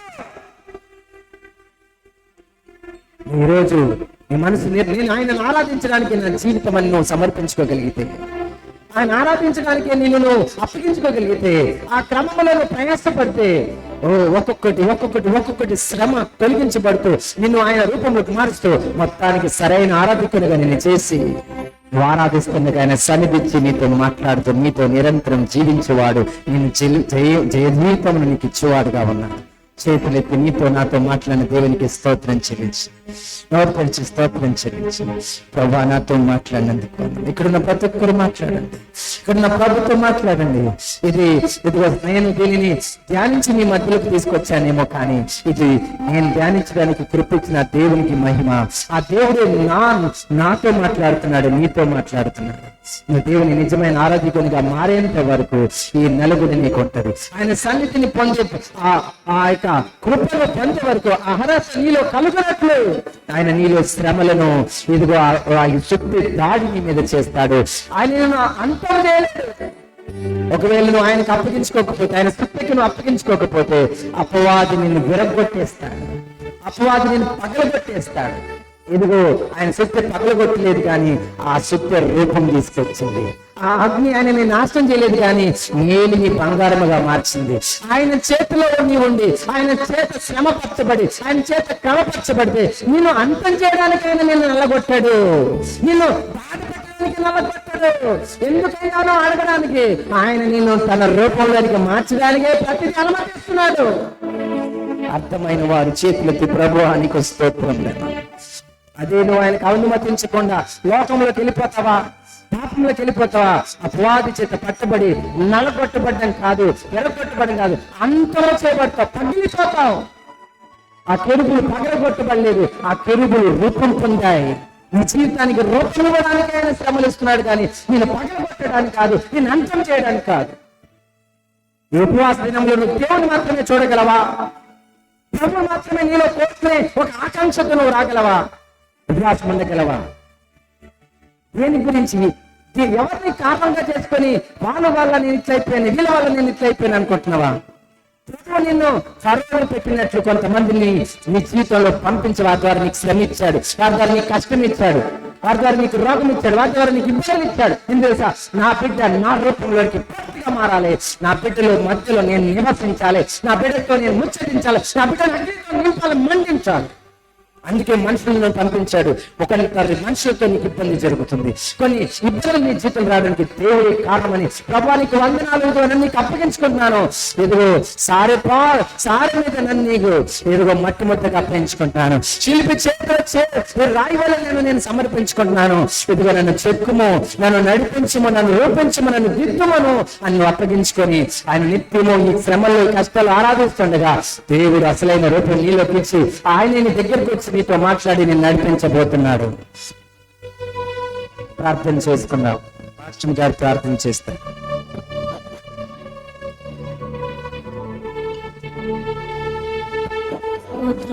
పరిశుద్ధుడా, మహోన్నతుడా, మహాగణడానికి వందనాలు చెల్లిస్తున్నాం నాయన. ఈ సాయంకాల సమయంలో నా ప్రభువా, ఈ రీతిగా నా ప్రభువా నీ వాక్య లేఖనాల ద్వారా నాయన అయా మాతో మాట్లాడిన విధానాన్ని బట్టి నీకు స్తుతులు స్తోత్రము నాయన. అయా ఈ యొక్క ఉపవాస దినాల్లో నా ప్రభువా అయా ఇదిగో నా ప్రభు మేలు బంగారము వలె మేము నాయన అయా పవిత్రముగా ఉండుటకు నా ప్రభువా అయా శుద్ధీకరించుకున్నటకు నా ప్రభు సహాయం దయచేయండి అయ్యా. అవును ప్రభు, మా యొక్క జీవితాల్లో నా ప్రభు అనేకమైన శోధనలు వస్తుంటుండగా నాయన అయా మేము నాయన శ్రమల ద్వారా నా ప్రభు సువర్ణంగా మారుటకు నాయన సహాయం దయచేయండి ప్రభువా. అయా వాటిని చూసి భయపడక నా ప్రభువా అయా ఇదిగో నా ప్రభువా నీకు అప్పగించుకున్న కృపను మాకు దయచేయండి యేసయ్యా. అవును ప్రభువా అయా మేలిని బంగారము నా ప్రభువా అయా కుటుంబంలో వేసినప్పుడే నాయన అది సువర్ణంగా నా ప్రభు మారుతుంది ప్రభువా. అలాగున నాయన మా యొక్క విశ్వాస జీవితం, మా యొక్క పరిశుద్ధమైన జీవితంలో నాయన అయా ఇదిగో నాయన కష్టాల ద్వారా నా ప్రభు, శ్రమల ద్వారా నాయన అయా రోగాల ద్వారా నా ప్రభు, ఇబ్బందుల ద్వారా నాయన అయా కుటుంబంలో నా ప్రభు అనేకమైన శ్రమలు వచ్చినప్పటికీ నాయన అయా వాటన్నిటిని అధిగమించడానికి నా ప్రభు అయా కృప చూపించి నాయన అయా వాటి ద్వారా నాయన మేము నాయన అయా ఇదిగో నా ప్రభు సువర్ణంగా మారి నాయన మాలో నీవు కనిపించినట్లుగా నాయన అయా సహాయం రాయిచ్యమని ప్రార్థిస్తున్నాం ప్రభు. అవును ప్రభు, మాలో నీవు కనిపించాలి ప్రభు, నీ రూపంలో నాయన నీ మార్చబడటకు నాయన ఈ శ్రమలో నా ప్రభు వస్తున్నాయని నాయన నీ వాక్యం ద్వారా మాతో మాట్లాడిన విధానాన్ని బట్టి నీకు వందనాలు చెల్లిస్తున్నాం ప్రభు. అయా ఇక్కడ ఉన్నటువంటి ప్రతి ఒక్క హృదయంతో నీవు మాట్లాడినందుకు వందనాలు చెల్లిస్తున్నాం నాయన. ఎవరెవరు ఏ కష్టాల గుండా వెళ్తున్నారో నా ప్రభు హృదయ రాష్ట్రాలు ఎదిగిన గొప్ప దేవుడు నీవు ప్రభువా. అయా ఇదిగో నా ప్రభువా, అంశీయమ్మ గారి కుటుంబంలో నా ప్రభువా, అయ్యా ఇదిగో నాయన సీను గారిని నాయన మీరు దీవించి ఆశీర్వదించండి ప్రభువా. తన యొక్క హృదయాన్ని మీరు ఎరిగిన గొప్ప దేవుడు ప్రభువా, వారి కుటుంబ రాష్ట్రాలు ఎరిగిన గొప్ప దేవుడు అయ్యా. అయ్యా ఇదిగో నాయన వారి కుటుంబంలో నాయన ఏ కలతుందో, ఏ బాధ ఉందో, ఏ శ్రమ ఉందో నాయన నీకు మాత్రమే తెలుసు ప్రభువా. అయ్యా వారి యొక్క ఇబ్బందులు నాయన అయ్యా ఇదిగో నా ప్రభువా సువర్ణంగా మారడానికి నా ప్రభువా, అయ్యా నిరూపణలోనికి మారడానికి నా ప్రభువా, అయ్యా ఇదిగో నా ప్రభువా ఆ యొక్క శ్రమను నాయన అయ్యా ఇచ్చిన వారు నా ప్రభువా నీ రూపంలోనికి మార్చుకోవడానికి ప్రార్థిస్తున్నాను ప్రభువా. మిమ్మల్ని అందరినీ నా ప్రభువా నీ స్వరూపంలోనికి నాయన అయా మార్చుకొని మనం ప్రార్థిస్తున్నాను ప్రభువా. అయా దీవించండి, ఆశీర్వదించండి ప్రభువా. ఇదిగో నా ప్రభువా తనకున్నటువంటి 3 కుమారులను నా ప్రభువా, కోడళ్ళను నా ప్రభువా, మనవరాళ్ళు మనవలను ఆయన మీరు దీవించి ఆశీర్వదించి మనం ప్రార్థిస్తున్నాను ఆయన. ఇంతవరకు ఉన్నటువంటి వాక్యం నా యొక్క హృదయాల్లో నా జీవితాలనైనా అయా ఫలించినట్లుగా నా ప్రభు కృప చూపించి మనం ప్రార్థిస్తున్నాం ఆయన. మీరే దీవించి ఆశీర్వదించి నీ రూపంలోనికి మిమ్మల్ని అందరినీ నాయన మార్చుకొని మనం యేసు నామములో ప్రార్థిస్తున్నాం తండ్రి, ఆమేన్.